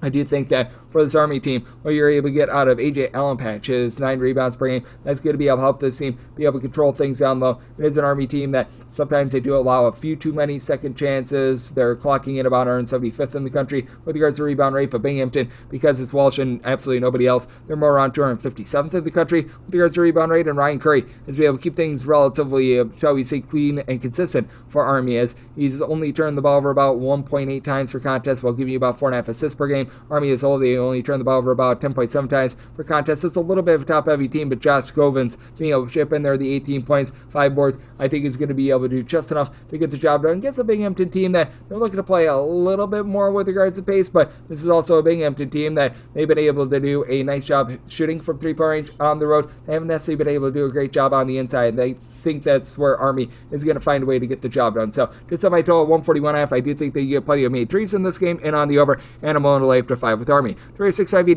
306-586. It is Stonehill, and they're playing us in New Hampshire. New Hampshire is an underdog of 7 to 7.5 points, and your total is 135. And That Stonehill is a 10-point favorite. I'm going to be willing to lay in the number. New Hampshire has been awful with regards to both their offense and their defense. They are outside the top 300 in terms of points scored on a per possession basis. New Hampshire truly just does not have a lot down low either. 323rd in the country with regards to rebound rate. It's not like the Stonehill team is monsters of the midway on the glass either. 343rd with that regard. But Todd Boronga has been able to do a relatively solid job. Give you about 6 to 7 rebounds per game at 6 to 7. Has been able to shoot in the mid-30s from 3-point range. So he's been able to do a nice job with his versatility of helping out this Stonehill team. And for New Hampshire, right now they're dealing with a whole bunch of injuries, as you had really one of your top 5 scorers from a season ago returned in Trey Woodyard. He's been out for the last 5 or 6 games, 6.5 points, 3.5 rebounds out of him. You do have a 49% 3-point shooter, Davide Poser, who's been able to do a relatively solid job there. It's all about finding an opening for him, because he does really nothing other than shoot threes, as he gives you about 7 points per contest. You've got one guy on the roster right now that's giving you north of 4.2 rebounds per game, Emmanuel Okpomo, who comes over from Temple, and he's throwing in there about 3.5 points per game. Team is throwing the ball over 15 times per contest, and this is a Stonehill team that is above nation average with regards to turnovers forced on a per possession basis. Joshua Morgan is throwing in there 14 points, shooting 43.5% from 3-point range, and this has been a Stonehill team that has really done a nice job with their 3-point shooting. As team as a whole, they're shooting in that neighborhood about 38.5% from 3-point range, top 30 mark in all of college basketball. And at home, they're shooting 42.5% from the outside. This is a New Hampshire team that's having a tough time down low. They're having a tough time being able to guard the perimeter. They're having a tough time on the inside. It's just a really less than savory situation. And with Stonehill being a really good team from the outside, New Hampshire allowing opponents to shoot 34.5% from distance on the road, I do think things get a little bit ugly here. I did set my total 138. I do think that Stonehill going to do a lot of damage on this total, so in on the over, and one to lay up to 9.5 with Stonehill. 306.587, 306.588. It is Radford, and they're on the road against South Carolina. South Carolina is a 13.5 to a 14-point favorite. Total on this game, finding it at a 139 to a 139.5. I'm going to be writing up the under. I set my total 133.5, as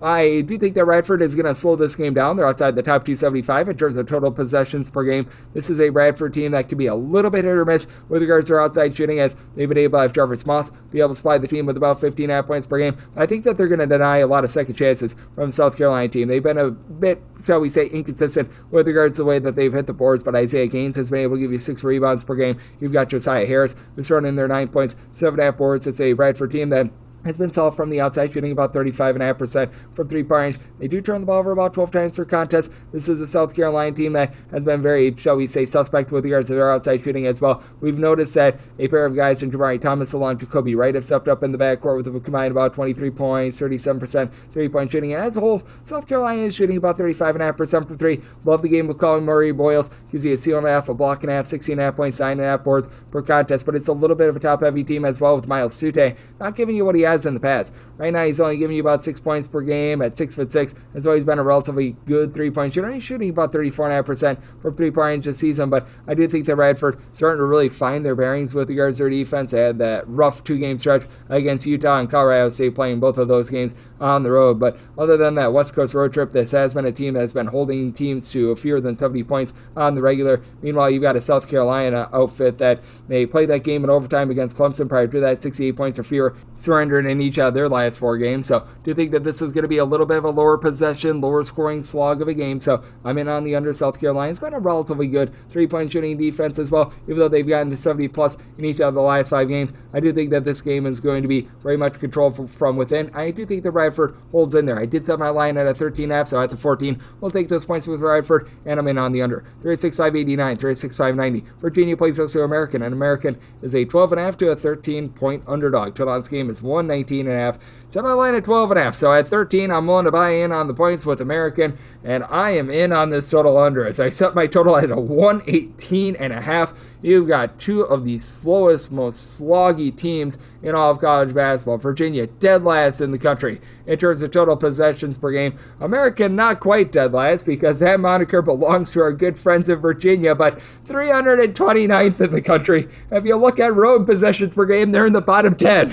Like, man, you're not going to be getting a lot of possessions in this game. And for Virginia, they're a much better defense at home rather than on the road. Like, on the road, Virginia, over the last 2 to 3 3 seasons has been giving up north of 20 points more per 100 possessions than they do at home. And this is an American team that has taken quite a bit of a fall off with regards to their 3-point shooting from the season ago. They're turning the ball over quite a bit more as well. They are outside the top 300 in terms of points allowed on a per possession basis, but I do think that they're going to find their bearings against a bunch in Virginia that has been able to shoot north of 37% from 3-point range. I like what Isaac McNeely is able to bring to the table with about 12 points, 3 assists. He's shooting 45.5% from 3. It's a Virginia team, though, that their 12 turnovers per game doesn't sound too bad, but at that sort of tempo, that's not too great. I was expecting so much more out of TJ Power. 2 points per contest. Like, man, that has been an issue for this team. You do have the versatility of Elijah Saunders, though. 10.5 points, 5 boards, at 6'8". He's shooting 40% from 3-point range. And Jason Kofi, the true freshman, a block, 6 boards, 8.5 points. He's able to pop it from 3, though, as an SAU shot it well from 3. And Andrew Rohde is actually shooting about 46% from 3-point range as well. This is an American unit that they do have some good versatility, and they do have guys that are able to throw it in there from 3-point range as well. Mark Rogers stands right around 6'8", 6'9". He's shooting about 33% from the outside, 14.5 points per game, but again, with this American team, 13.5 turnovers per contest. That is very much less than savory for them. Neither of these teams necessarily amazing at generating turnovers. American is about 225th with regards to their 3-point shooting defense, by the way. They've had Elijah Stevens be a little bit in and out of the fold. One of the main point guards for this team has not played since December 4th, so that's a bit of an issue. So Colin Smalls is going to be seeing a little bit more facilitation and the ball in his hands to have a bit more. 12.5 points for him. He's able to facilitate when needed. He's been shooting well north of 40% from 3-point range. They've also been dealing with the injury to Jeff Spruce as well, but he was able to return in that game against St. Joe's. He's been able to supply the team with about 8.5 points per contest, with American being able to get back Spruce and having just a little bit more in the backcourt. I do think that they're going to have a chance to be able to hold in this game, and for American, they've actually broken the 80-point plateau in 3 out of their last 4 games. That was against Albany, that was an overtime game against George Washington, and then they played against a non-D1 school. Meanwhile, for this Virginia team, you could say what you want about this team, but I mean, they've really been able to do a rock-solid job with regards to their defense. This is a team that has given up 65 points or fewer in, I believe, now all but one of their games this far this season. Got bludgeoned by Florida, but past that, these have been low-scoring slogs of games. So semi-total 118.5 in on the under, and I'm going to take 13 plus here with American 3 at 6.591, 3 at 6.592. West Virginia plays us at Mercyhurst, and Mercyhurst says find themselves as a sizable underdog of 32.5 points, and your total on this game is 136. Semi landed at 27. Now, for West Virginia, I like what I'm seeing out of this team, and I do like that you've been able to have Devon Small really help out Tucker DeVries. Says you thought that Tucker DeVries was going to be the main guy for the team, but it's really been Small. It's come up very big. 19.5 points, 4.5 boards, 4.5 assists, 2.2 steals per game. He and DeVries combined to shoot about 44% from 3. DeVries has been able to give you about 15 points, 5 rebounds per game, albeit he has been injured over the last few games. He'll probably be out until Big 12 play, but Amani Hansberry has been able to step it up down low, 7.5 rebounds per game. And the DeVries injury is significant because this team that does have some, shall we say, questionable depth. Would like to see a little bit more out of Sincere Harris over the last 2 games. He's given the team 16 points, 5 assists, 10 boards. So, I mean, that's been a nice emergence for the team. Joseph Yasufu, he's been in and out of the fold all season long as well. Should be good to go in this one, but he has been just dealing with injuries over the last few years in general. And then for this Mercyhurst team, you've got Jeff Planutis, who's giving you 15 points at about 6'6", shooting 40% from 3-point range. Mercyhurst, even going back to their days at the Division II level, has always been a team that's very much slowed it down.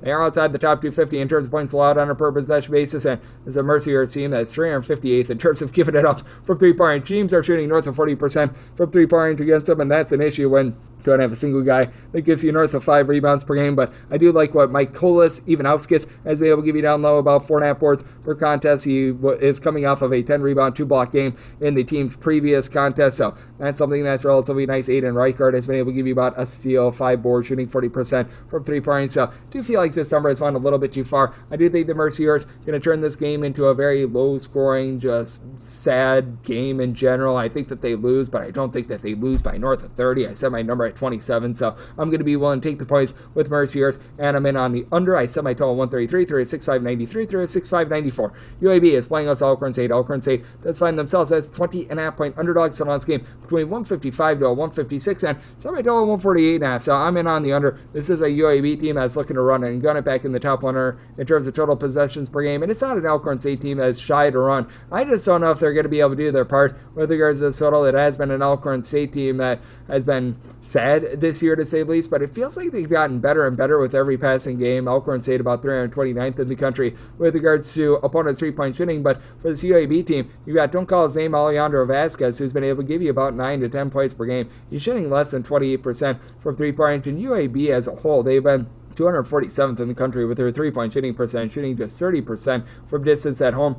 Alcorn St leaving a lot to be desired from the outside, as well as they're shooting about 32% from three-point, and Alcorn St has been turning the ball over well north of 14 times per contest. They're really missing that main point guard this season, which is why things have went completely off the rails for them. Alcorn St 356th in the country in terms of points scored on a per possession basis, and though UAB is playing relatively fast, it's not like they've been some juggernaut on defense. They're outside the top 55 in the country in terms of both points scored and points allowed on a per possession basis. So I do think that we are starting to get perhaps a little bit too lofty in this game. I set my line at a 20.5. If we could get to a 21 plus, which I'm thinking that we are going to, I'm going to be willing to take the points with Alcorn St because, again, though Alcorn St has been a relatively sad team thus far this season, it's been a little bit rough for them. They're starting to find a little bit more out of Amani Hamilton, who's been able to give you 10 points per contest. They've dealt with a few injuries along the way, but you've been able to get now about 6.5 rebounds per game out of Deji Benoit.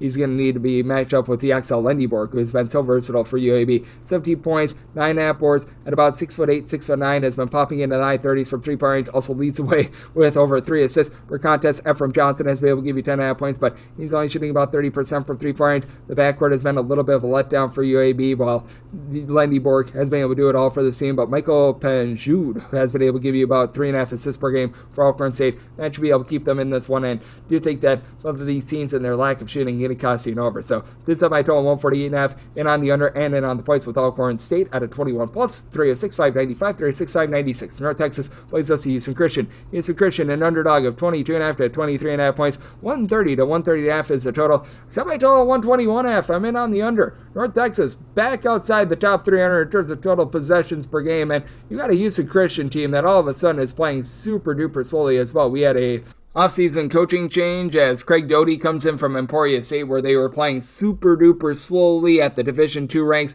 You don't have a lot of rebounding with Houston Christian. Nobody on the roster is giving you north of 5 rebounds per game, but Elijah Brooks, who comes over from North Dakota, he's been able to give you about 10 points, 4 boards per contest. Peyton Rogers, I like his overall game. He's been able to give the team right around about 5 boards per contest. Comes in from the great state of Wisconsin, by the way, so I always like to be able to point that out. But for Houston Christian, they're taking relatively okay care of the ball. They just have not been able to really shoot it from 3. They're shooting 29% from the outside. Julian Mackey has been able to give you 14.5 points per game, but as we know with North Texas, super slow, super controlled team, and they've actually been a team that has been very good at being able to turn you over. Top 5 team in the country in terms of turnovers forced on a per possession basis. I think they're going to get a little bit less of that, but they should be able to control things down low. Jonathan Massey, Rondell Walker, combining for about 10.5 rebounds per game. Aiton Wright, he should be Mr. Wright in this game, and the top scorer with about 13 points, shooting about 40% from 3. North Texas, always a relatively rock-solid 3-point shooting team. They're shooting about 35% from the outside, and just love the game of Jasper Floyd. Not necessarily a go-to scorer, but 8 points, 4 assists, steal and a half per contest, so I do think that North Texas should be able to make quick work of Houston Christian. I just don't know if you get enough possessions to be able to cover this game. This is going to be a super slow game.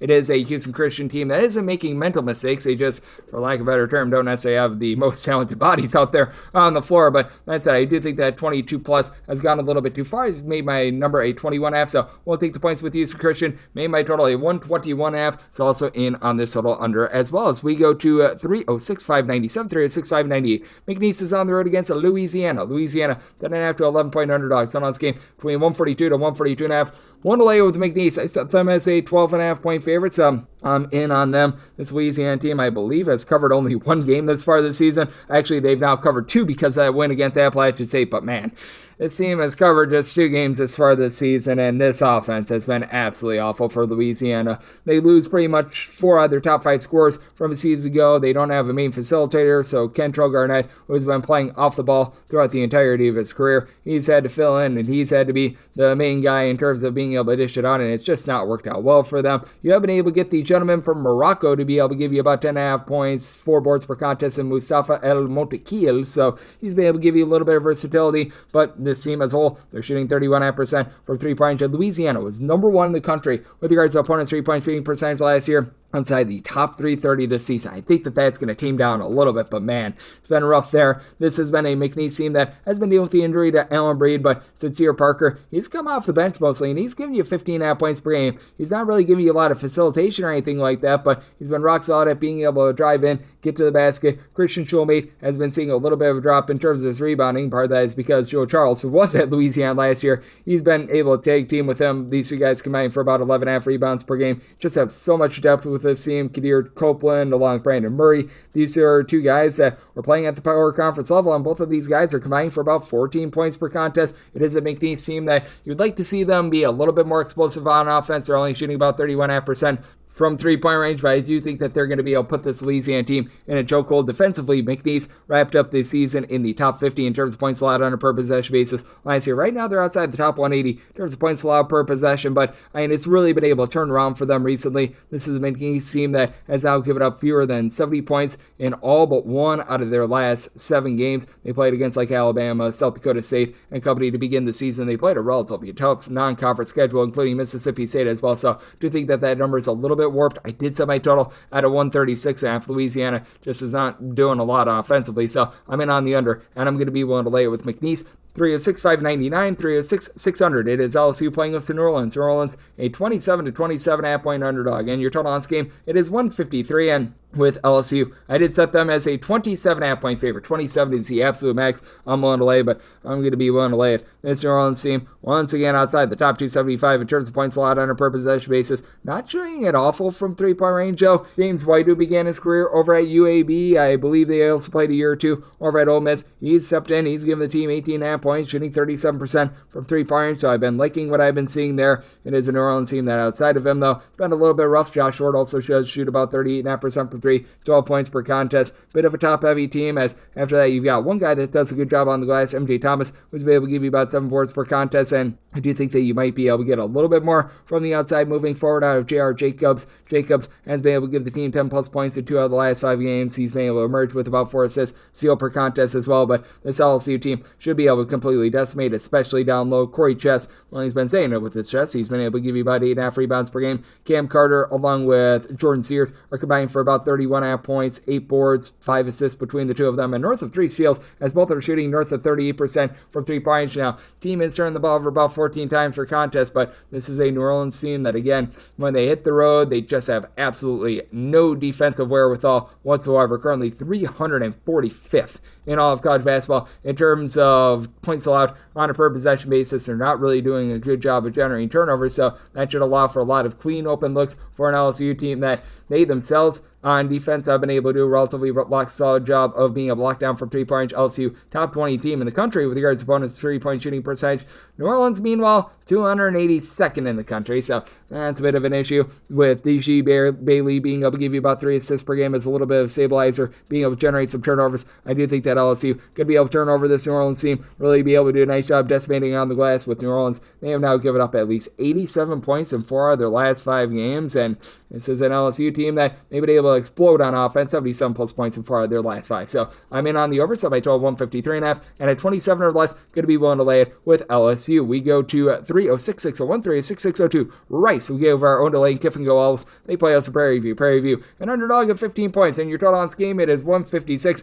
I set my total at a 159.5. I'm in on the over. Prairie View has just had an uncanny ability of being able to just turn things harebrained and up-tempo. Now, Prairie View should see some good variance coming with their 3-point shooting defense. They're allowing opponents to shoot 39.5% from 3-point range, but it has been very much an Ole style with them. Out of 364 Division I teams, they're 362nd in terms of points allowed on a per possession basis, while ranking in the top 20 in terms of total possessions per game. Rice has dialed it back a little bit more this year, and the Rice defense has actually been pretty good. They're in the top 65 nationally in terms of points allowed on a per possession basis, so this is a Rice team that I do think they should be able to get the job done here, though I did set my number at 13.5. For this Prairie View team, the fact that they're turning the ball over less than 12 times per contest with how up-tempo they're playing is actually not too bad. It's the Rice team that has been able to force a few turnovers of their own, but for Prairie View, you've been able to have Taj Pettiford come over from Stony Brook. He's been able to give the team 15-plus points per contest. Nick Anderson has some good shiftiness. He's been able to supply 19 points, 5 boards. He's shooting about 34.5% from 3-point range. Prairie View as a whole, they're shooting 34.5% from the outside. Jordan Tillman is able to give you about 10 points per contest. You've gotten a little bit over 5 boards,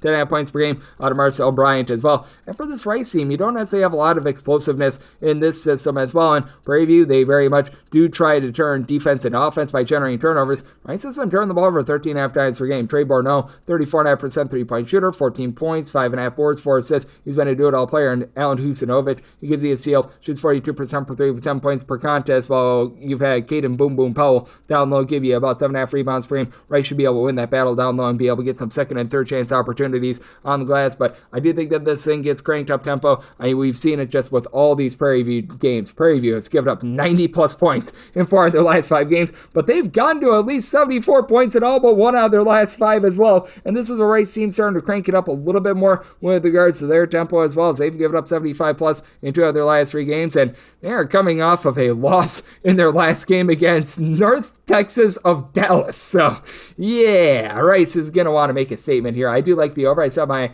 number at a 159.5, and here at the 15, I'm going to be willing to take those points for Prairie View. 306, 603, 306, 604. It is Georgia, and they play us at Charleston Southern. Charleston Southern, underdogs of 27 to 27.5 points. 145 is your total line. Charleston Southern did set them as a 26.5 point underdog. Here at the 27, I'm going to be willing to take those points. With Charleston Southern, they've already had a triumph on the road against Miami, but so did Mount St. Mary's as well. So, yeah, that's been a rough situation. But, with Charleston Southern, I think that they hold in there because you do have Tajay Kelly, who's able to be very versatile against a Georgia team that is turning the ball over 13 times per contest. With Kelly, he's been able to give you 18 points, 8.5 boards, 2 assists per contest. And then also out there in the backcourt, R.J. Johnson, though he does turn the ball over a little bit too much of his own, as for Charleston Southern, they're turning the ball over 13.8 times per contest. But Johnson shoots 43.5% from 3, 4.5 assists, 13 points per game. I've been liking what I've been seeing there. Lamar Odin Jr. comes in for Drexel, needs to give you a bit more than the 7 points per contest. And it is a little bit of a top-heavy Charleston Southern team, but I've been able to get a little bit out there in the backcourt, and then you've got Asa Noel, who should be able to completely overwhelm in this game. He, as a freshman, has been one of the better freshmen in all of college basketball. A steal and a half, a little bit over a block, 16 points, 6.5 rebounds per game for a Georgia unit that, as a whole, they shoot 35% from three-point range. Dakota LeFew, who comes in from Mount St. Mary's, he's been able to shoot about 40% for 3,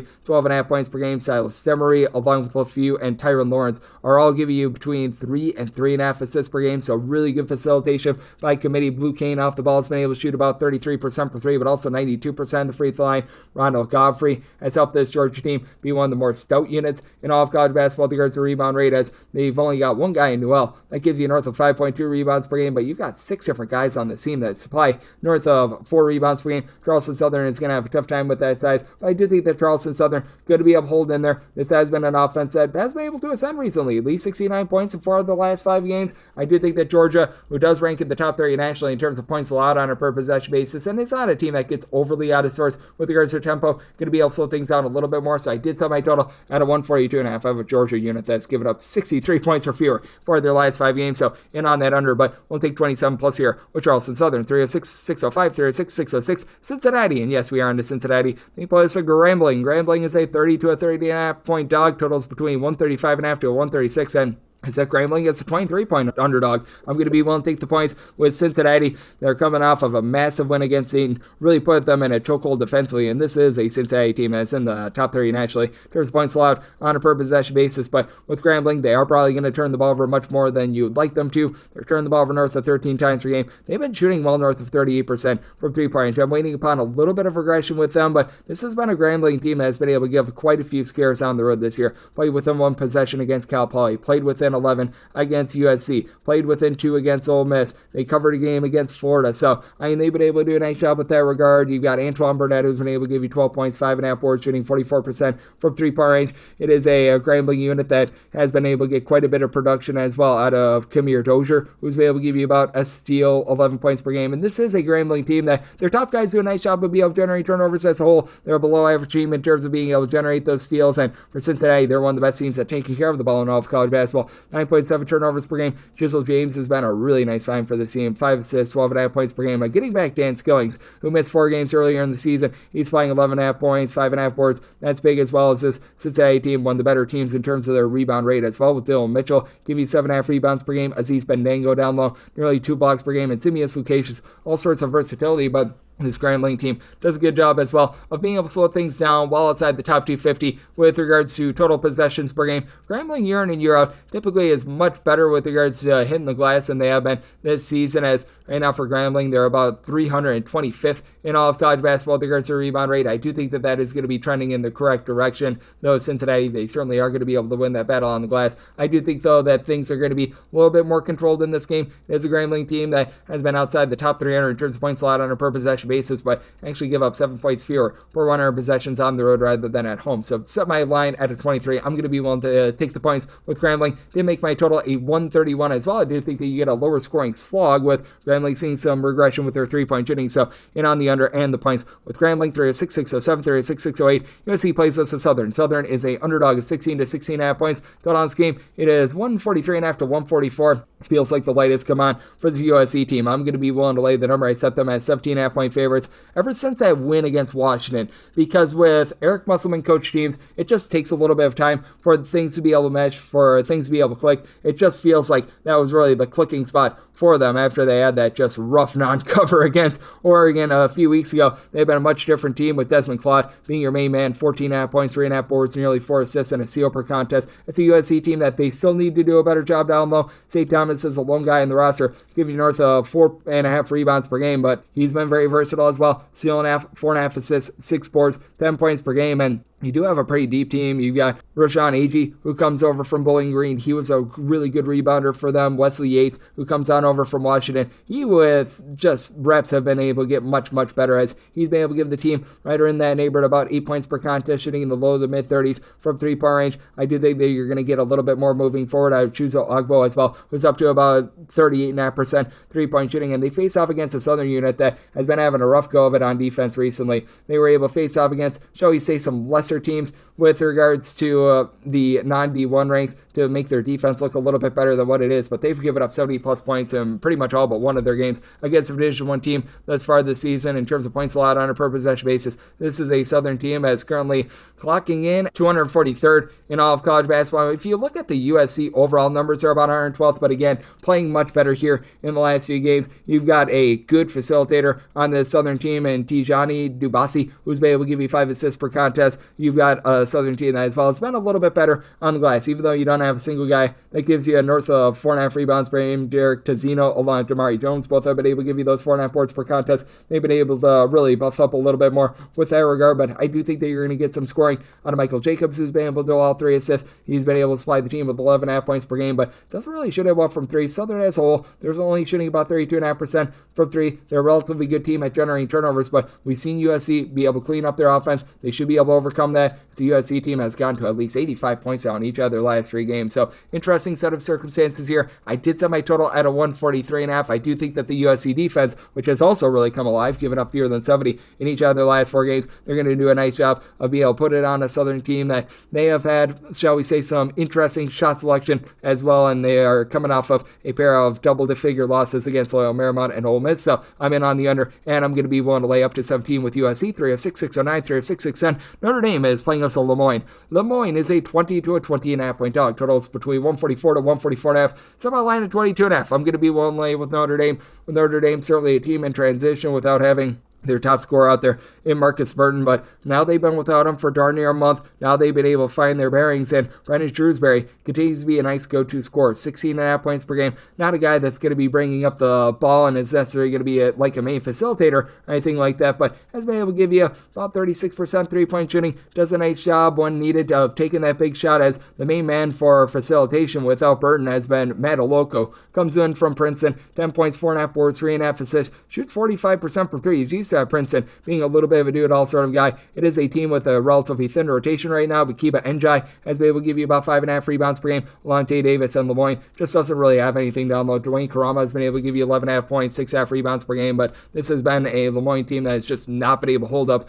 on the glass all season long. Currently, with regards to rebound rate, 338th in all of college basketball. Not like Notre Dame has been amazing or anything like that, but it's a Notre Dame team that they get the job done. They don't allow a lot of second chances, ranking in the top 100 with regards to their rebound rate. You've got Zach Tekken, who's come in from Siena. He's been able to give you 4.5 assists per game, but it's never really been a threat to be able to pop it from three-point range, shooting 11.5% from three-point range for a Lemoyne team that's turned the ball over 14 times per contest, so they've been really sloppy with it, and they've been to deal with a bunch of injuries. So Cypher Owens has missed 4+ games. Robbie Carmody has been in and out of the fold. Now Carmody should be in for this game, and he, ever since he's returned, has been able to give you about 12 points per contest, so you do like to see that. You've also got the Georgia Tech transfer and Fred Paulus Bagatis, who has been in and out. He has not played since Thanksgiving, so that's been a big issue for this Lemoyne team as well. So they've been looking at AJ Dantzler to really step up, and he's been able to shoot north of 40% from three-point range, but he's someone that turns the ball over a little bit too frequently as well, and he can be a very hit-or-miss guy too. And for Notre Dame, I do think that they're going to be looking to prioritize playing a little bit more defense, especially without Burton. We have seen it without him. In the 5 games without him, they have given up 70 points or fewer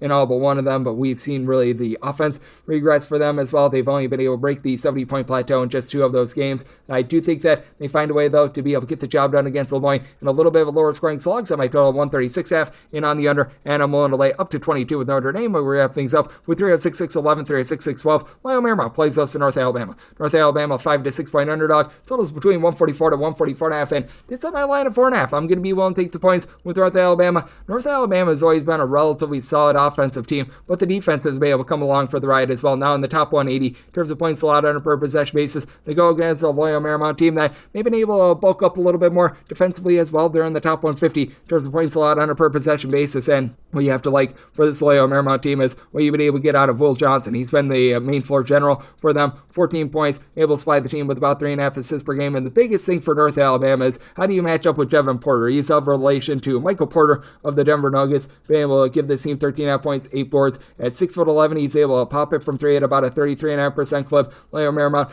not too bad at taking care of the ball as well. About 11 turnovers per contest. Caleb Sloan Carrawell, along with Alex Merkfeldez, have been able to combine for about 24 points per game, and Merkfeldez about 7 rebounds per game. But it is a Loyola Marymount team as well outside the top 175 with regards to rebound rate. That's really the big issue for North Alabama, especially dealing with the injury that they've had to Dallas Howell. He's missed the last 9 games due to ailment, but you've got Jakari Lane, who's able to give you 4 assists, 16 points per game. He's shooting 39.5% for 3, and you have to figure that Daniel Ortiz, sooner rather than later, got to figure it out. 2 seasons ago was the top scorer for North Alabama, transferred on over to UAB last year, where he had a solid year. This year, he's only given the team about 10 points per contest, shooting in the low 30s from 3-point range, so I do think that he's going to be able to refine it at some point and some circumstance for this team, but you've also been able to have some unexpected production down low with about 10 points, 8 rebounds per game out of Cornelius Williams, who's really been able to step up for the team, be a nice, shall we say, stabilizer for them. I think that he's going to be able to match up in that battle against Porter, which allows this team to be able to match up in the backcourt. North Alabama, a top 75 team in terms of turnovers forced on a per possession basis.